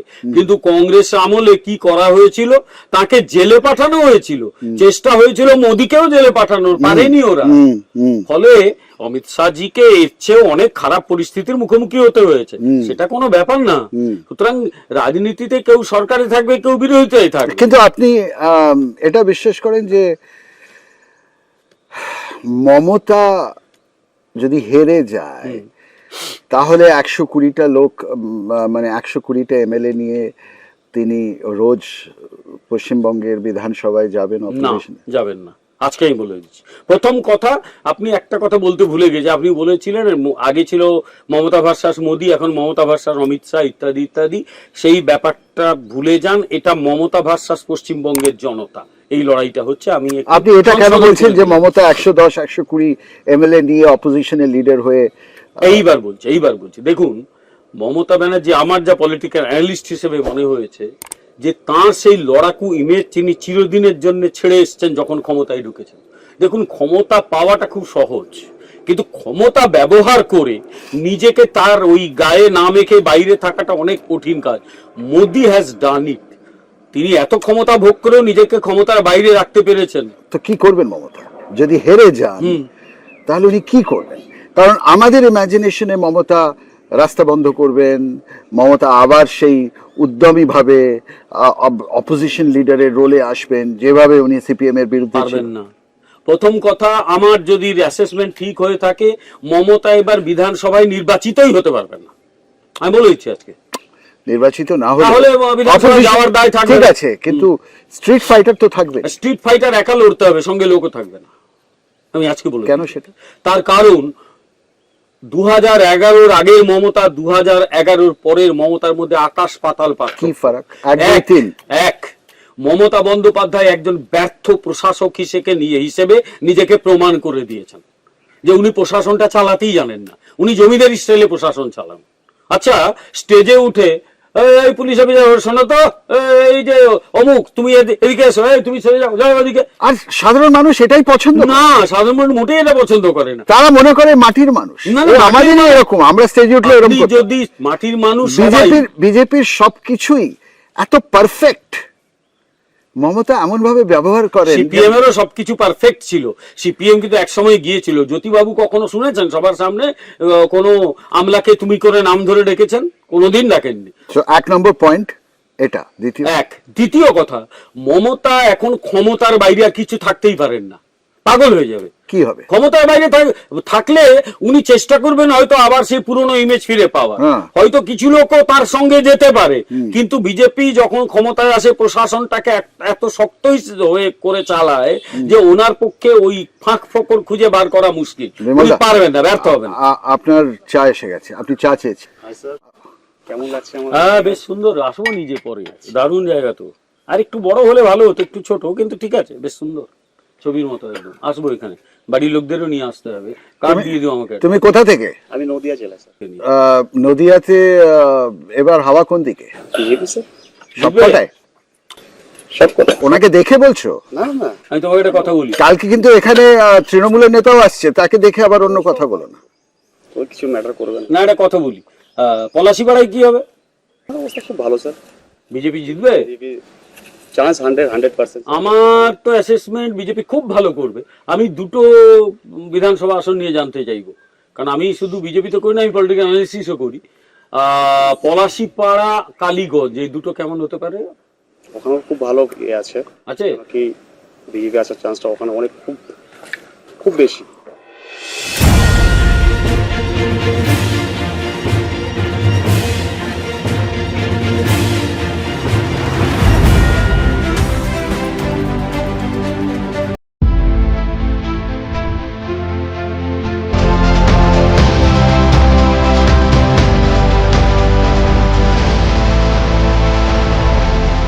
ত্রিকোণ প্রেমের মাহাত্ম্য অনেক বেশি। এই মোটা ভাই, মোদি ভাই আর দিদি ভাই, এদের যে প্রেমের, পাকিস্তানের সাথে যুদ্ধ বিগ্রহ হতে পারে। সেটা কোন মাসে? এটা ওই 4 এপ্রিল থেকে মের আগামী বছর 2026। আমার কাছে এগুলো মানে তুড়ি মেরে করার মতো, মানে ইটস নট জেদ। আমি মনে করেছি আমি এটা করবো করে দিই।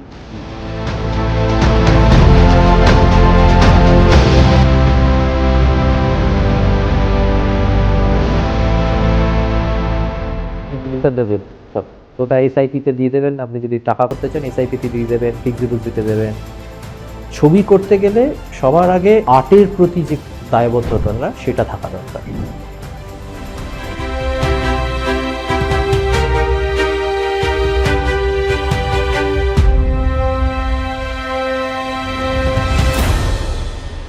আরেকটা যেটা পয়েন্ট সেটা হচ্ছে যে মমতার এই ত্রুটিগুলোর পাশাপাশি আরেকটা বিষয়, মমতা কিন্তু সম্পূর্ণভাবে এই যে বলে না শ্যামকুল দুটোই গেছে ক্ষমতায় এসে। ক্ষমতায় আসার আগে লড়াকু ইমেজ, ক্ষমতায় আসার পর লড়াকু ইমেজ দেখানোর জায়গা নেই, তাকে পারফর্ম করতে হতো, উনি পারফর্ম করতে পারেননি।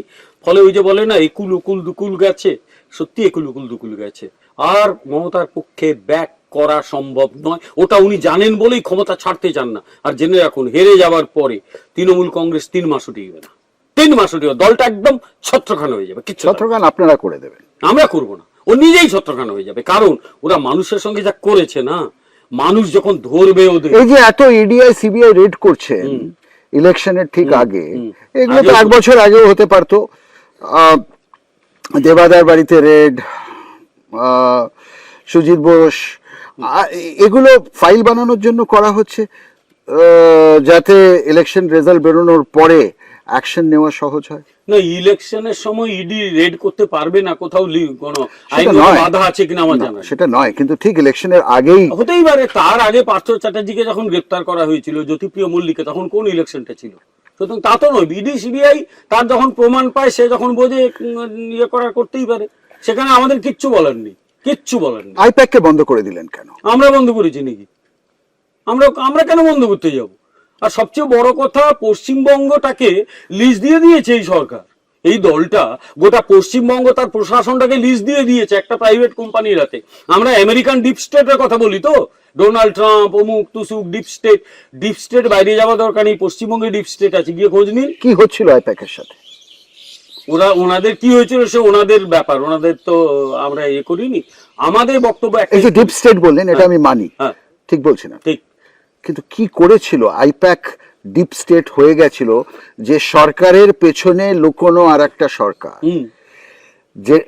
যেখানে আইএস অফিসার নেই, আইপিএস নেই, কিছু প্রাইভেট কর্মচারী, তারা কিভাবে সরকারটা চালাচ্ছে? এই কোম্পানিটা বিভিন্ন জায়গায় গ্রামে গ্রামে তাদের লোক ছড়িয়ে দিয়েছে এবং তারা ভালো মাইনে পায়। কোথেকে দেয়? সেটা রিসার্চ করার জন্য। রিসার্চ করার জন্য সরকার কিভাবে চালাচ্ছে? আচ্ছা আচ্ছা আচ্ছা আচ্ছা, সরকার কিভাবে চালাবে তো দল ঠিক করবে, এবং যারা মন্ত্রীরা তারা ঠিক করবে, সঙ্গে স্থায়ী প্রশাসক যারা আইএস বা ডব্লিউবিসিএস। কিন্তু তারা সরকার, আমরা এই যে ডিপ স্টেট বলছি, রিসার্চার ছড়িয়ে দেওয়া মানে তো ডিপ স্টেট নয়। না, ডিপ স্টেট হচ্ছে স্টেট উইদিন দ্য স্টেট। সেটা কি করে ওরা হয়ে গেছে? কন্ট্রোল করা। সেটা কি করে হয়ে গেছে? আচ্ছা, একজন সরকারি অফিসার, সেক্রেটারি কি করবেন সেটা যদি আমি ঠিক করে দিই একটা কোম্পানির লোক হিসেবে, এটাই ডিপ স্টেটের কাজ।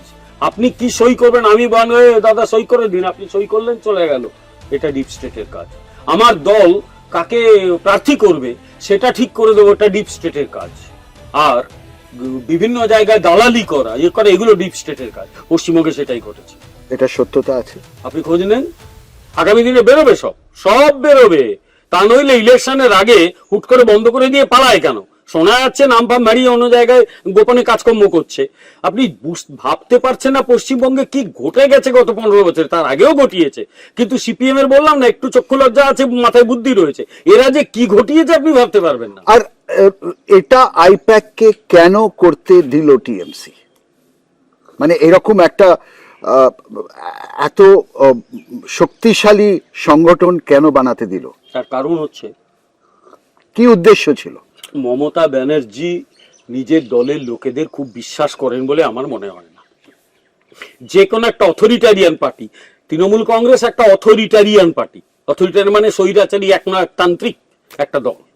কোন সংগঠন বলে কিচ্ছু নেই। আচ্ছা, তৃণমূল কংগ্রেস যখন কাউকে বার করে দেয় দল থেকে, কোন চিঠি দেখাতে পারবেন? বার করে দিয়েছে, আবার দলে নিয়েছে, চিঠি দেখাতে পারবেন? কিচ্ছু না, সব মুখে মুখে হয়।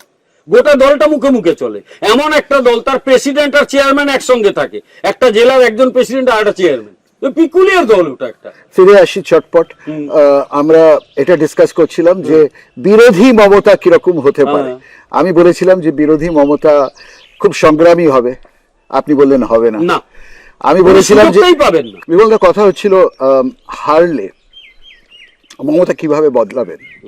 আমি বলছিলাম যে মমতা আরো এফেক্টিভ হবেন।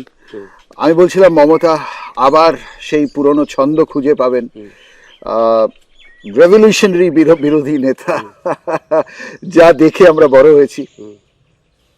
আপনি বলছেন তা হবে না। না, হবে না। আপনি বললেন যে উনি হয়তো হারতে পারেন, সুতরাং বিধানসভায় যাবেন না। আপনি বললেন যে মমতা যদি যেতেও বিধানসভায় যায়ও অ্যাটেন্ডই করবে, জল ছাড়া অ্যাটেন্ডই করবে না। কেন হেরে গেলে? কেন? কারণ ক্ষমতা কেন্দ্রিকতা। সেটা এটাও কি রাগ অভিমান এটা কাটিয়ে উঠতে পারবেন না?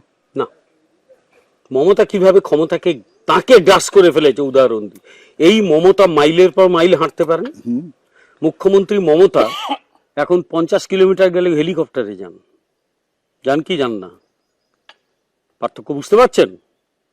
এখান থেকে যদি রামপুরহাট যেতে হয় বা খড়গপুর সময়ের জন্য নয়, এখান থেকে খড়গপুর 2 ঘন্টা লাগবে গাড়িতে, আপনি হেলিকপ্টারে যাচ্ছেন। অর্থাৎ একটা প্লেন ভাড়া করে পশ্চিমবঙ্গ সরকার রাখে, টাকাটা কম লাগে না। সুতরাং এই যে বলে না হেসে নাও দুদিন বই তো নয়, পাখি জানে হয়। একদম অ্যাকিউরেট পিকচার বলুন, কি করবেন? আপনি বলছেন আপনারা জিতে গেছেন, মমতার কি হবে? উনি রাজনীতি ছেড়ে দেবেন, চেষ্টা করবেন রাজনীতিতে কামব্যাক করতে। উনি পারবেন না, উনি রাজনীতি ছেড়ে দেবেন। উনি হয়তো চেষ্টা করবেন তার নিজের স্টাইলে রাজনীতি করার, পশ্চিমবঙ্গের সেই সিচুয়েশন থাকবে না। ফলে আলটিমেটলি ওনাকে রাজনীতি থেকে বিদায় নিতে হবে। বিদায় নিয়ে কি করবেন? বাড়িতে বসে থাকতে পারেন।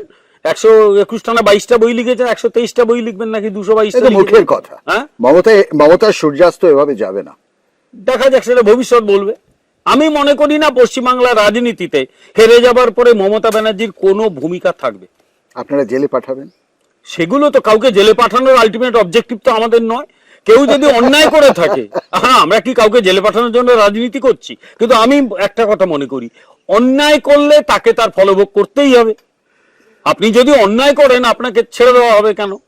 পৃথিবীর এই দলের তৃণমূল কংগ্রেসের কেউ যদি অন্যায় করে থাকে, তাকে প্রথমে আইনের মুখোমুখি হতে হবে, তারপর তার ফল ভোগ করতে হবে। অভিষেক বন্দ্যোপাধ্যায়ের বিরুদ্ধে বিজেপির এত বিতৃষ্ণা কেন? বিতৃষ্ণার প্রশ্ন নয়, প্রশ্নটা হচ্ছে যে উনি কিভাবে নেতা হয়েছেন সেটা ওনার ব্যাপার, ওনার পারিবারিক ব্যাপার। তিনি রাজনীতি সেভাবে করেননি, এসেই হয়ে গেছেন, সব ঠিক আছে।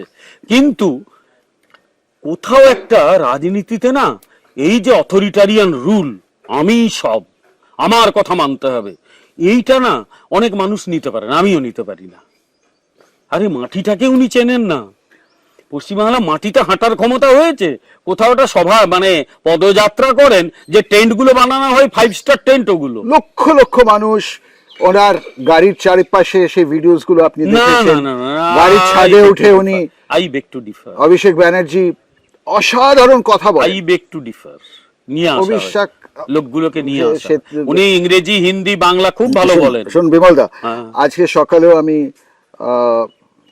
হোয়াটসঅ্যাপ পোস্ট দেখছিলাম, যেখানে দেখাচ্ছে আপনাদের সভাতেও লোক কিভাবে আনা হচ্ছে। লোক আনতে হয় কিভাবে আনা হয়? টাকা দিয়ে। টাকা দিয়ে? বিজেপি করে না? না, আই ডোন্ট বিলিভ। ঠিক বলছেন না, একদম টাকা দিয়ে বিজেপি লোক আনবে? বিজেপি এলে যে লোকটা বিজেপির সভায় আসবে, সে জানে বাড়ি ফিরে মার খেতে পারে, রাস্তাঘাটে তার বাস ভাঙচুর হতে পারে। আপনি তো দেখেছিলেন লোকগুলো আসছিল কিভাবে, সেন্ট্রাল এভিনিউতে গ্রিস পার্কের কাছে বাস ভাঙা হয়েছিল। ফলে বিজেপি করলে এখন এইটা হতে পারে, এটা বুঝেও মানুষ আসে। False narrative. কোনটা? এই বিজেপি টাকা দিয়ে লোক আনে, বহিরাগতদের আনছে, বিহার, অ্যাবসলিউটলি বিহার, ইউপি থেকে। পানিহাটিতে প্রধানমন্ত্রীর সভা হয়েছে, আমার দমদমে বাড়ি থেকে খুব দূর নয়, আপনি শুনলে অবাক হবেন। যারা গিয়েছিল তারা বলছে রাস্তার পাশাপাশি অনেক মহিলা জল নিয়ে দাঁড়িয়ে আছে, এই বাবা জল খাও বলে, জল খাইয়েছে লোককে। কি বলবেন? এই সব নিয়ে আসা পাবলিক রিলেশন অ্যাক্টিভিটি নয় বিজেপির? এই খুব ভালো পাবলিক রিলেশন। আমরা তো কোনো মহিলাকে দাঁড় করিয়ে রাখিনি, মহিলারা আসছে জল নিয়ে, এটা স্বতঃস্ফূর্ত। অবশ্যই আমি বলছি বিজেপির প্রতি মানুষের ভালোবাসা, সেই মহিলাও আতঙ্কিত হতে পারে, কারণ তার উপর হামলা হতে পারে। এই তৃণমূল দলটা এরকম জল দেওয়ার জন্য লোককে অ্যাটাক করতে পারে। তারপরেও সে যদি এই কাজটা করতে পারে, বিজেপির প্রতি ভালোবাসা, বুঝতে পারছেন, এই বিজেপিকে বাইরে থেকে লোক আনতে হবে। বরং আপনি যার কথা বলছিলেন, ওই ব্যানার্জি, সেকেন্ড ইন কমান্ড, উনি যখন যান, সামনে এতগুলো গাড়ি, পেছনে এতগুলো গাড়ি, ক্যাভেলকেড না কি সব বলো ইংরেজিতে, এগুলো চলছে। কি এগুলো? বাড়িতে যারা দুর্গ, একেবারে আপনি ধার পাশ দিয়ে যেতে পারবেন না, কি এসব? মাস লিডার করে এগুলো? কোনোদিন করে না। বিজেপির কেউ করে না। নরেন্দ্র মোদীকে সিকিউরিটির জন্য কিছুটা মেনটেন করতে, আর কেউ করে না। বিমলদা, আপনারা ক্ষমতায় এলে 5টা জিনিস যেটা খুব ভিজিবল হবে, দেখুন কিছু জিনিস চাকরি দেওয়া ইত্যাদি ইত্যাদি সময় সাপেক্ষ ব্যাপার, ভিজিবল হবে কিন্তু সময় লাগবে, কিন্তু চটপট মানুষ দেখে বুঝতে পারবে হ্যাঁ কিছু বদলেছে। 5টা জিনিস কি হবে প্রথম 6 মাসে? দেখুন, একটা তো আমার মনে হয় আপনারা বোধহয় নবান্নকে বন্ধ করে দেবেন। দেখুন, আমার একটা বিষয় অদ্ভুত লাগে, বাড়ির নাম নবান্ন কি করে হয় বলুন? নবান্ন কোনো বাড়ির নাম হয়? এখানে বাড়ির নাম উপান্ন হয়েছে, নবান্ন, উপান্ন, এই সব নাম যারা দেয় তাদের বাড়িটা বন্ধ না করে ওর নামটা শ্যামাপ্রসাদ মুখার্জির নামে করে দিন। না বন্ধ, শ্যামাপ্রসাদ মুখার্জি হাউস। না বন্ধ কেন করবো? একটা বাড়ি ভেঙে দেবো নাকি? সেটা কিচ্ছু না। কিন্তু আমি আপনাকে বলি, আমি নিজে ব্যক্তিগত মনে করি, 5টা জিনিস। না না, প্রথম কথা যেগুলো ভিজিবল সেটা পরে আসছি। আমি যেটা মনে করি, আমাদের যত তাড়াতাড়ি সম্ভব রাইটার্স বিল্ডিং কে সারিয়ে সুরিয়ে ঠিক করে রাইটার্স বিল্ডিং এ ফিরে আসা উচিত। নবান্ন, এই যে মমতার একটা বীতশ্রদ্ধা ছিল রাইটার্সের প্রতি, আপনাদের বীতশ্রদ্ধা নবান্নের প্রতি? না, আমাদের কোনো বীতশ্রদ্ধা নেই, কিন্তু নবান্ন তার জায়গায় থাকবে। কিন্তু ক্ষমতার মূল কেন্দ্র রাইটার্স বিল্ডিং হওয়া উচিত ভৌগোলিক কারণে। ওটা অফিস পাড়ার কেন্দ্রে, ওটা একটা কলোনিয়াল বিল্ডিং। না কলোনিয়াল বিল্ডিং, আচ্ছা কলোনি সব বিল্ডিং আমরা ভেঙে দিয়েছি, কলোনিয়াল আমলে সব বিল্ডিং কে ভেঙে দিয়েছি, ভাঙিনি তো। ওটা হচ্ছে আর্কিটেকচার একটা, ভাঙবো কেন? রাইটার্সের নাম বদলে শ্যামাপ্রসাদ মুখার্জি ভবন রাখা হবে। আমি এখন অব্দি সেরকম কোনো প্রস্তাব রাখিনি। আমরা যাই বলি না কেন, কিছুই ভেতরের খবর আপনি আমাকে দেবেন না, আমি রাইটার্স বিল্ডিং ই বলবে। আচ্ছা সেরকম আমি আপনাকে বলছি, এটা কি সে যদি হয়, আচ্ছা কোন একটা ভবনের নাম যদি আমরা অন্য কারোর নামে রাখিও, লোকে কিন্তু রাইটার্স বিল্ডিংটাই বলে যাবে। এখনো লোকে মহাত্মা গান্ধী রোডকে হ্যারিসন রোড অনেকে বলে। কি হ্যাঁ, না প্রথম কথা আমাদের মূল হচ্ছে প্রশাসনটাকে যাতে দেখা যায়, ওগুলো বড় ব্যাপার। দ্বিতীয় ভিজিবল, একটা তো আপনি বললেন অফিস বদলাবে, মানে রাইটার্স সে আবার ফিরে আসবেন। এখন আমার দলের রিজনই বলি না, আমার আপনি যা বলছেন সেগুলো সাজেশন, আমি সেগুলো বেদ বাক্য মনে করছি না। দ্বিতীয় কি, একটু রিস্ক নিয়েই বলি, আমি নীল সাদা রঙের ভীষণ পক্ষপাতী নই, সেগুলো একটু বদলাতে হবে। কি হবে? গেরুয়া হবে, কিছু একটা হবে, কিন্তু নীল সাদা না রাখাই উচিত। মানে এই যে রাস্তার পাশে রেলিং গুলো দেখি, সেগুলো সব গেরুয়া হয়ে যাবে। কি হবে আমি জানি না, নীল সাদা না রাখা উচিত। আচ্ছা, মানে রং বদলাবে, রং শহরের বিল্ডিং এর পশ্চিমবাংলায় যদি রং বদলায়, তাহলে তার পরিকাঠামো তার রং বদলাবে না কেন? তৃতীয়, রাস্তাঘাটে চলতে গেলে আপনার কোমর ভেঙে যায়, রাস্তাঘাটকে স্মুথ করতে হবে। সেটা কতদিন লাগবে করতে? সেটা করতে সময় লাগবে, কিন্তু অন্তত 6 মাসে আপনাকে ঠিকঠাক চলার মতো রাস্তা আমরা দিতে পারবো, নিশ্চিন্ত থাকুন। সেটা দেবেন কি করে যতক্ষণ না মিউনিসিপ্যাল কর্পোরেশন গুলো আপনাদের হাতে আসে? না, মিউনিসিপ্যাল সরকার চাইলে সব পারে, সরকার সারা দেয়। পিডব্লিউডি টা পশ্চিমবঙ্গে কাউন্সিলর আপনাদের নেই, সজল ঘোষ ছাড়া কাউন্সিলর গুলো সরকারের পিডব্লিউডি বলে একটা দপ্তর আছে, সরকারের পিডব্লিউডি বলে একটা দপ্তর আছে, তো খুব কম রাস্তা, গলির রাস্তাগুলো, ভেতরের রাস্তাগুলো তো সব কর্পোরেশন। সরকার চাইলে পারে, ব্যাস, আমি এর বেশি আর কিছু বলবো। ঠিক আছে। তৃতীয়, সাধারণ মানুষ সত্যিকারের একটা সরকার পাবে, যেখানে বিজেপির নেতাকর্মীরা মানুষের কাছে যাবে, তারা মানুষের সামনে এসে দাঁড়িয়ে থাকবে না, এইটা পাবে। সেটা তখনই সম্ভব যখন দেখুন সিপিআইএম এর পাড়ার অফিসগুলো সব তৃণমূল দখল করে নিয়েছিল। যে অফিসগুলো এখন তৃণমূলে দেখি সেগুলো সব একসময় সিপিএম এর ছিল। জনসংযোগ অফিস ছিল, সেই অফিসগুলো বিজেপিকে পেতে হবে। জিতলে অফিস তৈরি করার এমন কিছু কঠিন কাজ হবে, ওই অফিসগুলো আপনারা জায়গা একটাই, ওই তৃণমূলের অফিসগুলো আপনারা না, ওগুলো নেওয়ার কোনো প্রশ্ন নেই। মূল কথা হচ্ছে পাড়ায় পাড়ায় মানে অন্তত বিভিন্ন এলাকায় অফিস তৈরি করে বা আমাদের এমএলএ এমপি মন্ত্রীদের বসার জায়গা তৈরি করে যাতে প্রশাসনকে পাবলিকের কাছে নিয়ে যাওয়া যায়। মানে পাড়ায় পাড়ায় আপনারা অফিস করবেন, প্রশাসনকে পাবলিকের কাছে নিয়ে যেতে গেলে যা যা করার আমরা করব। তার মধ্যে পাড়ায় পাড়ায় অফিস, পাড়ায় হতে পারে, মহল্লা হতে পারে, পুরসভার ওয়ার্ড হতে পারে, পঞ্চায়েত হতে পারে, অফিস করতেই হবে, বসার জায়গা করতে হবে এবং প্রশাসনকে মানুষের কাছে নিয়ে যেতে হবে। তৃণমূল 2011-তে সিপিএম কে উৎখাত করেছিল, 2021-এ আপনাদের উৎখাত করেছিল। না, আমরা তো ক্ষমতায় ছিলাম না। উৎখাত মানে অপোজিশনকে নিশ্চিহ্ন করা, ক্ষমতা থেকে উৎখাত নয়, অপোজিশনকে উৎখাত করেছিল। 2026-এ রাজনীতি বলে, ইতিহাস বলে যে পাওয়ারে আসে, পাওয়ারে থাকার জন্য অপোজিশনকে উৎখাত করে, এটাই নিয়ম। সেই নিয়ম আমরা মানবো না। অপোজিশন কেন উৎখাত হবে? যারা মানুষের টাকা চুরি করেছে, অন্যায় অত্যাচার করেছে, তারা উৎখাত হবে, আইনের চোখে তারা দোষী সাব্যস্ত হবে। কিন্তু আপনারা কাকে বেশি পছন্দ করবেন অ্যাজ অপোজিশন, সিপিএম নাকি টিএমসি? আমাদের কাছে কোনো অপশন নেই। সেটা আমি কে কথা বলা, সেটা তোর পলিটিক্যাল ডাইনামিক্স অনুযায়ী তারা উঠে আসবে, আমি কে বলা। আর সবচেয়ে বড় কথা দেখুন বিমলদা, আপনি আপনার ব্যক্তিসত্তা কি বলে, সিপিএম একটা বেটার অপোজিশন হবে টিএমসি থেকে? এই দুজনেই না এই এপিট ওপিট, তৃণমূল দলই না, ওটা একটা ওই প্ল্যাটফর্ম টাইপের যা পেরেছে টাকা কামাতে এসছে।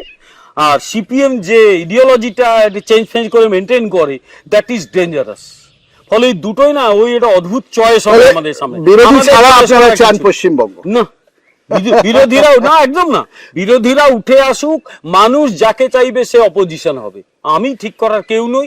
আমি শুধু এটুকু বলবো যে আমরা অন্তত এমন একটা সরকার চাই, এমন একটা সমাজ ব্যবস্থা চাই যেখানে ভোট দেওয়ার পর কাউকে ঘর ছেড়ে পালাতে হবে না, ভোট দেওয়ার পর তার পরিবারের লোকজন খুন হবে না, ভোট দেওয়ার পর তার পরিবারের মায়েদের ওপর, বোনেদের ওপর ভয়ঙ্কর অত্যাচার হবে না। ভোট দেবে, যে যার আনন্দে বাড়ি যাবে এবং 5 বছর অপেক্ষা করবে, দরকার হলে আন্দোলন করবে, অসুবিধা কি হচ্ছে?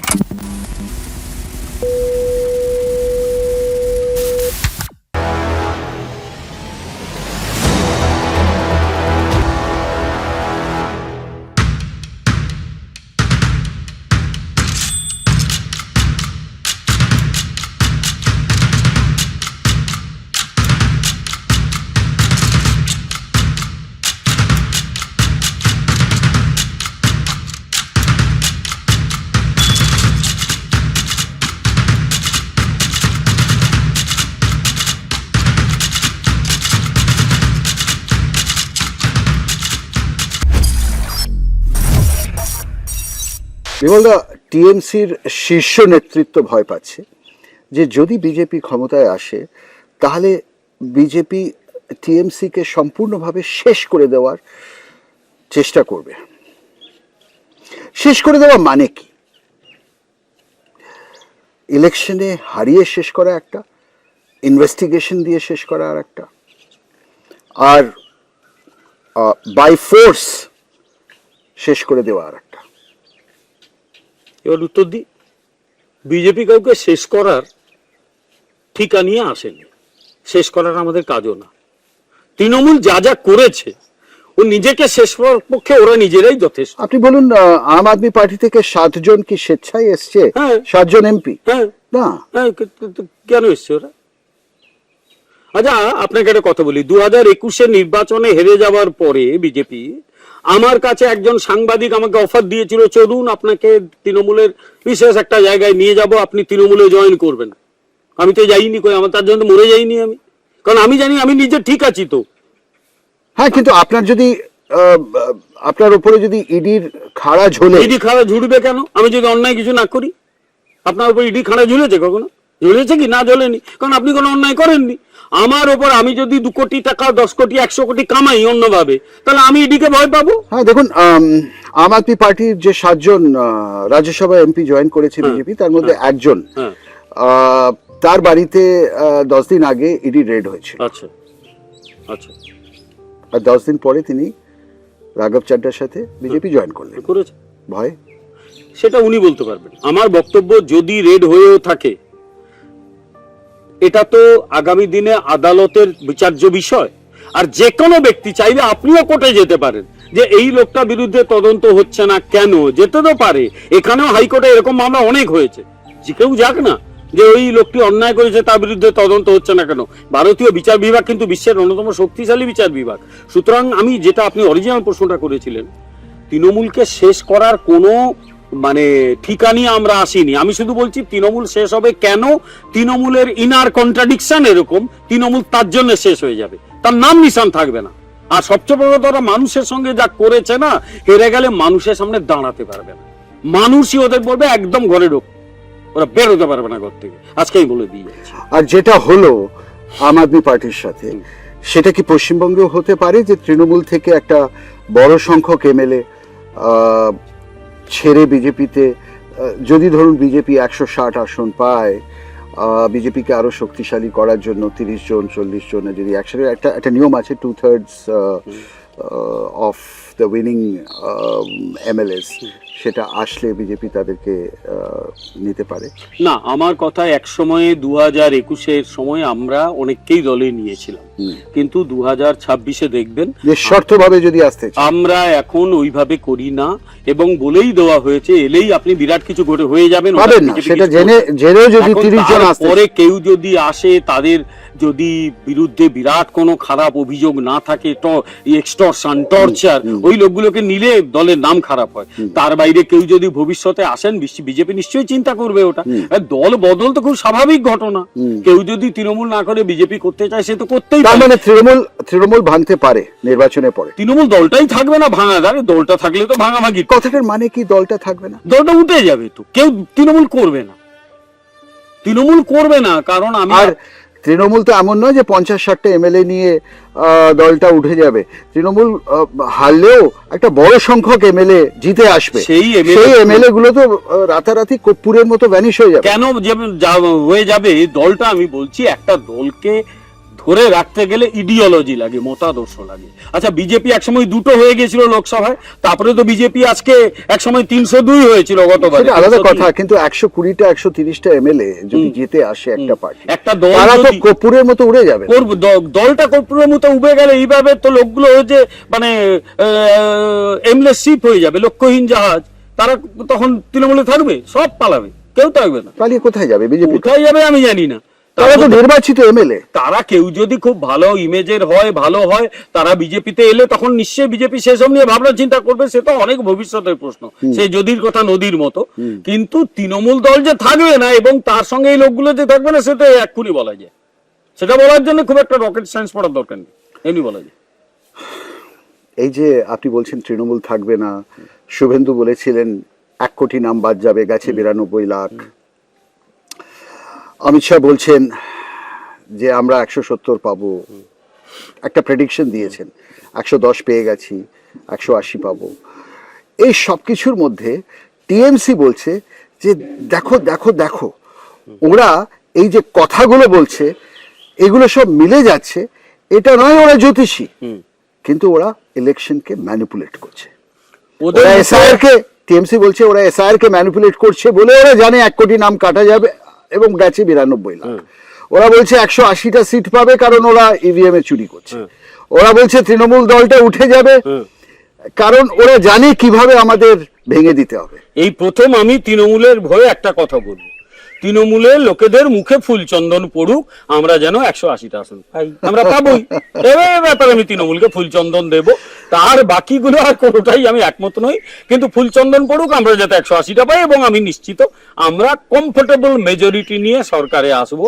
এবং তারপর কত মেজরিটি কি সেটা এই মুহূর্তে আমি বলবো না, বলাটা ঠিকও নয়, কিন্তু আমি নিশ্চিত আমরা ক্ষমতায় আসবো। আর তারপরে তৃণমূল যা যা অন্যায় করেছে তৃণমূলের লোকগুলো, তার মুখোমুখি ওদের হতে হবে। সে তো আর আমি করিনি, ওরা করেছে, হবে, কি করা যাবে? কারণ ইতিহাস কাউকে ক্ষমা করে না, বড় নির্মম ইতিহাস, বড় নির্মম ইতিহাস। দারুণ কথাটা বলেছেন। মানে ইলেকশনের পরেও আমরা অনেক ড্রামা দেখতে পাবো, অনেক ড্রামা দেখতে পাবো, এবং সেই ড্রামা পুজো অবধি চলবে। 5 বছর 10 বছরও চলতে পারে, অনেক কিছু চলবে, অপেক্ষা করুন। ক্ষমতা মানুষকে বদলে দেয়।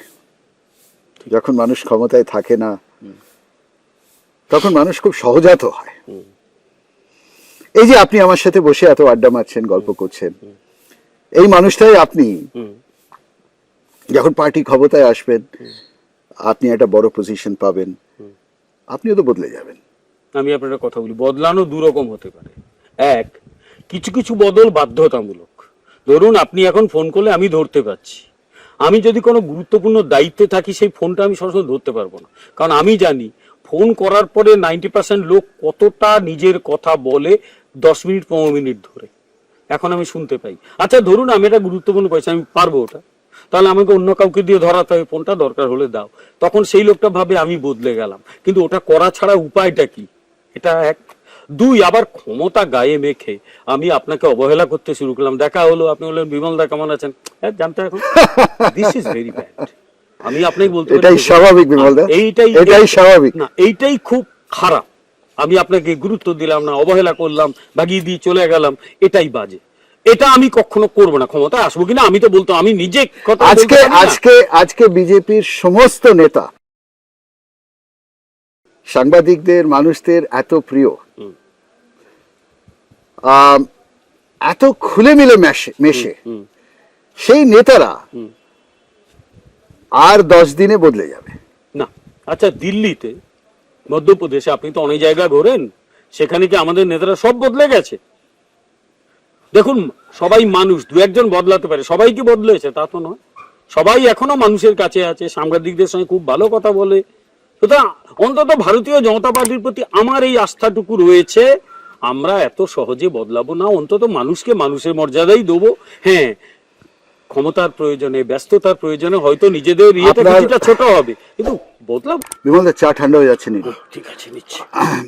দেখুন 2021-এ আপনারা হারার পরে একটা ভীষণ রক্তাক্ত প্রতিহিংসার খেলা হয়েছিল। 26-এও যদি টিএমসি জেতে সেটা হবে, এটা কোথাও না কোথাও অনুমান করেই বোধহয় অমিত শাহ ইডিকে দিয়ে এত বড় নেতাদের ফাইল বানিয়ে রাখছেন, যাতে যদি টিএমসি জেতে তাহলে অত্যাচারের খেলা আটকানো যাবে ইডির ফাইল দিয়ে। আমি ঠিক বলছি? না, আপনাকে একটা কথা বলি, আমি বিজেপির পরাজয় দেখতেই পাচ্ছি না, সুতরাং ওই কথাটা আমি একমত নই। কিন্তু আপনি যদির কথা বললেন, মানুষের পাশে তো থাকতেই হবে সবাইকে। 2021 সালে পাবলিককে দিয়েই আটকাতে হবে। 2021 সালে 2রা মের পরের দিন যখন ভোট গণনা হচ্ছে, উত্তর 24 পরগনার একটা জায়গায় আমি নিজে ভোট গ্রহণ কেন্দ্রে আছি, তখন 12টা 12:30টার পর থেকে নানা প্রশ্ন, নানা আর্তনাদ আসছে, ফোন করছে, স্যার মারছে, ধরছে, পারছি না থাকতে, কি করব বলুন। সব প্রার্থীর অবস্থা এই। মগরাহাট অঞ্চলে আমাদের একজন প্রার্থীকে এমন পিটিয়েছিল, ভদ্রলোক কয়েক মাস পরে মারা গেলেন। আমাদের প্রার্থী মারা গেছেন। মানিকতলায় অভিজিৎ, তাকে পিটিয়ে শুধু মারেনি, সে বেচারি কুকুর পুষত, কুকুরগুলোকে পুড়িয়ে মেরে দিয়েছে। দেখেছি এগুলো। 2 মাসের মধ্যে 60 জন বিজেপি কর্মীকে কুপিয়ে মেরেছে। মানে তখন তো রেইন অফ টেরর চলছিল, যেটাকে নিয়ে পরবর্তীকালে ন্যাশনাল হিউম্যান রাইটস কমিশন বলেছিল যে এখানে কোনো মানে আইনের শাসন চলে না, শাসকের আইন চলে। এটাই তো ঘটেছে পশ্চিম বাংলায়। আগামী দিনে বিজেপি এলে বিজেপি এটা করবে না, কিন্তু আমি বলে দিচ্ছি, বিজেপি যারা অন্যায় করেছে তাকে আইনের মুখোমুখি দাঁড় করাবে। বিজেপি করবে না, কিন্তু টিএমসি যদি জেতে, আমি আবার বলছি টিএমসি জিতবে না, কিন্তু আপনার যদির কথার উত্তরে বলি, মানুষের পাশেই থাকবো। 2021-এর 2রা মের কিভাবে? প্রশাসন তো আপনাদের হাত থেকে চলে যাবে, মানুষ প্রতিরোধ করবে। এতগুলো পুলিশকে যে বদলেছেন, মমতা এত ক্ষুব্ধ, এইভাবে তার সমস্ত পুলিশ অফিসারদের বদলে দেওয়া হচ্ছে, তিনি রাতারাতি সবাইকে ফিরিয়ে আনবেন। আপনাকে একটা কথা বলি, এটা তো জেনেই আপনারা বদলেছিলেন।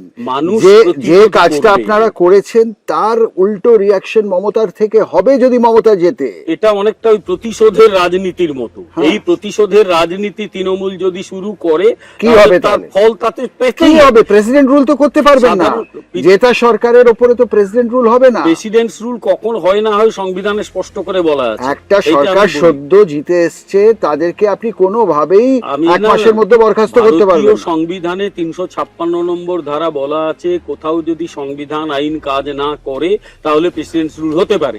আমি ভবিষ্যতে কি হবে বলতে পারবো না, আমি শুধু আপনাকে সাংবিধানিক ধারাগুলো বললাম। কি করতে পারেন আপনি? আমি আবার বলছি, আজকে সেই সব পুলিশ অফিসার রাতারাতি যাদেরকে আপনারা 200 জনকে 250 জনকে বদলেছেন ফিরে আসবে, এবং প্রচন্ড অ্যাগ্রেশন নিয়ে ফিরে আসবে, কারণ তাদের কেরিয়ারও চৌপাট হচ্ছে। তার কারণ আপনাকে বলি, এটা হবে না, কারণ তৃণমূল জিতবে না। যদি যেতে না, যদি যেতে সাধারণ মানুষ একটা তো এবার রাস্তায় plan B নেমে আছে। সাধারণ মানুষ রাস্তায় নেমে প্রতিরোধ করবে। এত তো মেরেছিল, বিজেপির 1% ভোট কমাতে পেরেছে। পুলিশের লাঠি আর পুলিশের বন্দুকের সামনে সাধারণ এদের মানুষকে চেয়েও চিনতে পারে? সিপিএম অনেক শক্তপোক্ত সংগঠন পুষত।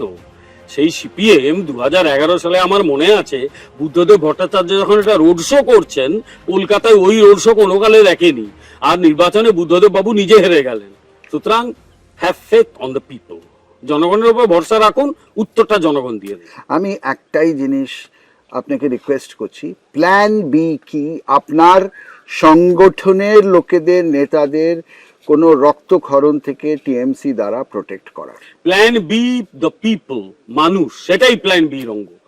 লড়াই, সংগ্রাম, মানুষের পাশে থাকা এবং প্রতিরোধ করা, এটাই আমাদের। কিন্তু পুলিশ plan না B। থাকলে কে প্রতিরোধ করবে? হাজার চেষ্টা করেছে পুলিশকে দিয়ে, কিছুই করতে পারে। আপনারা কি সিআরপিএফ রাখবেন আরো 1 মাস? আমরা রাখছি না, নির্বাচন কমিশন ঠিক করেছে সিআরপিএফ আরো অনেকদিন থাকবে পশ্চিম বাংলায়। কিন্তু সিআরপিএফ ইলেকশনের পরে যখন নির্বাচন কমিশনের হাতে আর পাওয়ার থাকে না, তখন সেই সিআরপিএফ কে তো কোথাও না কোথাও পুলিশকে রিপোর্ট করতে হবে। শুনুন, এটা আপনাকে একটা কথা বলে দিই, পশ্চিমবঙ্গ একটি সীমান্তবর্তী রাজ্য। পশ্চিমবঙ্গে যদি খুব খারাপ কিছু ঘটে এবং সেখানে যদি দেশের ঐক্য এবং সংহতির ওপর হুমকি তৈরি হয়, তাহলে কেন্দ্রের পূর্ণ অধিকার আছে সংবিধান অনুযায়ী ব্যবস্থা নেওয়া। ব্যবস্থা মানে রাষ্ট্রপতি শাসন। এর বেশি আমি আর কিছু বলতে পারবো না। আর সেটা 1 মাসের মধ্যেও হতে সেটা পারে। আমি নির্বাচনে কিচ্ছু বলবো না। টিএমসি জেতার 1 মাসের আমি মধ্যে কিচ্ছু বলতে পারবো না। টিএমসি জিতবে না, আপনাকে আমি অ্যাসিওর করছি। এবং কেন্দ্রীয় সরকার ভারতের ঐক্য এবং সংহতি রক্ষা করার জন্য যতদূর যেতে হয় যাবে। বুঝে নিন, যাবো। টিএমসি জিতবে না, নিশ্চিন্ত থাকুন আপনি। ওই ইয়েটাই রাখবেন না, অপশনটাই রাখবেন না যে টিএমসি জিতবে। আমি তো অপশনটাই রাখছি না। বিমলদা, আপনার কথাই যদি ঠিক হয়, মিষ্টিমুখ আপনি আমাকে কবে করাচ্ছেন? দুজনকে না খাওয়াবো, ভালো মিষ্টি রাখা যাবে। মানে একটা মিষ্টি আমি একদম আমি খাওয়াবো, একটা মিষ্টি আপনি আমাকে খাওয়াবেন, অসুবিধা কিচ্ছু নেই। মিষ্টি তো খাওয়ানোই যায়, মিষ্টি তো পরস্পর খাওয়ানোর জিনিস। কটার সময় আসবো? মোটামুটি দেখতে দুটোতে তো আর দুটোর পরে যদি পাল্টি হয়ে যায়, হয় অনেক জায়গাতে মিষ্টি অর্ডার করার পরে ওটা 12টা। আচ্ছা ঠিক আছে, আপনি না হয় 5টায় আসুন না, 7টায় আসুন। তখন দেখবেন ভারতীয় জনতা পার্টি অফিসের সামনে হাজার হাজার মানুষের উদ্দাম নাচ, উত্তাল হয়ে গেছে মানুষ আনন্দে, মুক্তির আনন্দ। তো তখন না হয় একসঙ্গে মিষ্টি খাওয়া যাবে, গল্প করা যাবে। ফোনটা তুলবেন আমার? হ্যাঁ, না তোলার কি আছে? ওই ভিড়ের মধ্যে, আওয়াজের মধ্যে যতটুকু তোলার নিশ্চয়ই তুলবো। আমি কথা দিয়ে দিচ্ছি, আমি বদলাবো না, আমার দলের কেউই বদলাবে না, একদম একই রকম থাকবো। কেন বদলাবো? বদল তো মানুষের স্বাভাবিক বৈশিষ্ট্য, কিন্তু জেতার পরে বদলে যাব, এটা হওয়াটা ঠিক না। আমি একই রকম থাকবো, নিশ্চিন্ত থাকুন। ফোনও ধরবো, সব করব। তবে সময় কতটা কি পাবো সে তো জানি না। কিন্তু এই অপরকে অবহেলা করা, দুচ্ছাই করা, ক্ষমতা গ্রাস করে ফেলেছে, দ্যাট উইল নট হ্যাপেন। সেটুকু কথা হইতে পারে। I am giving my word.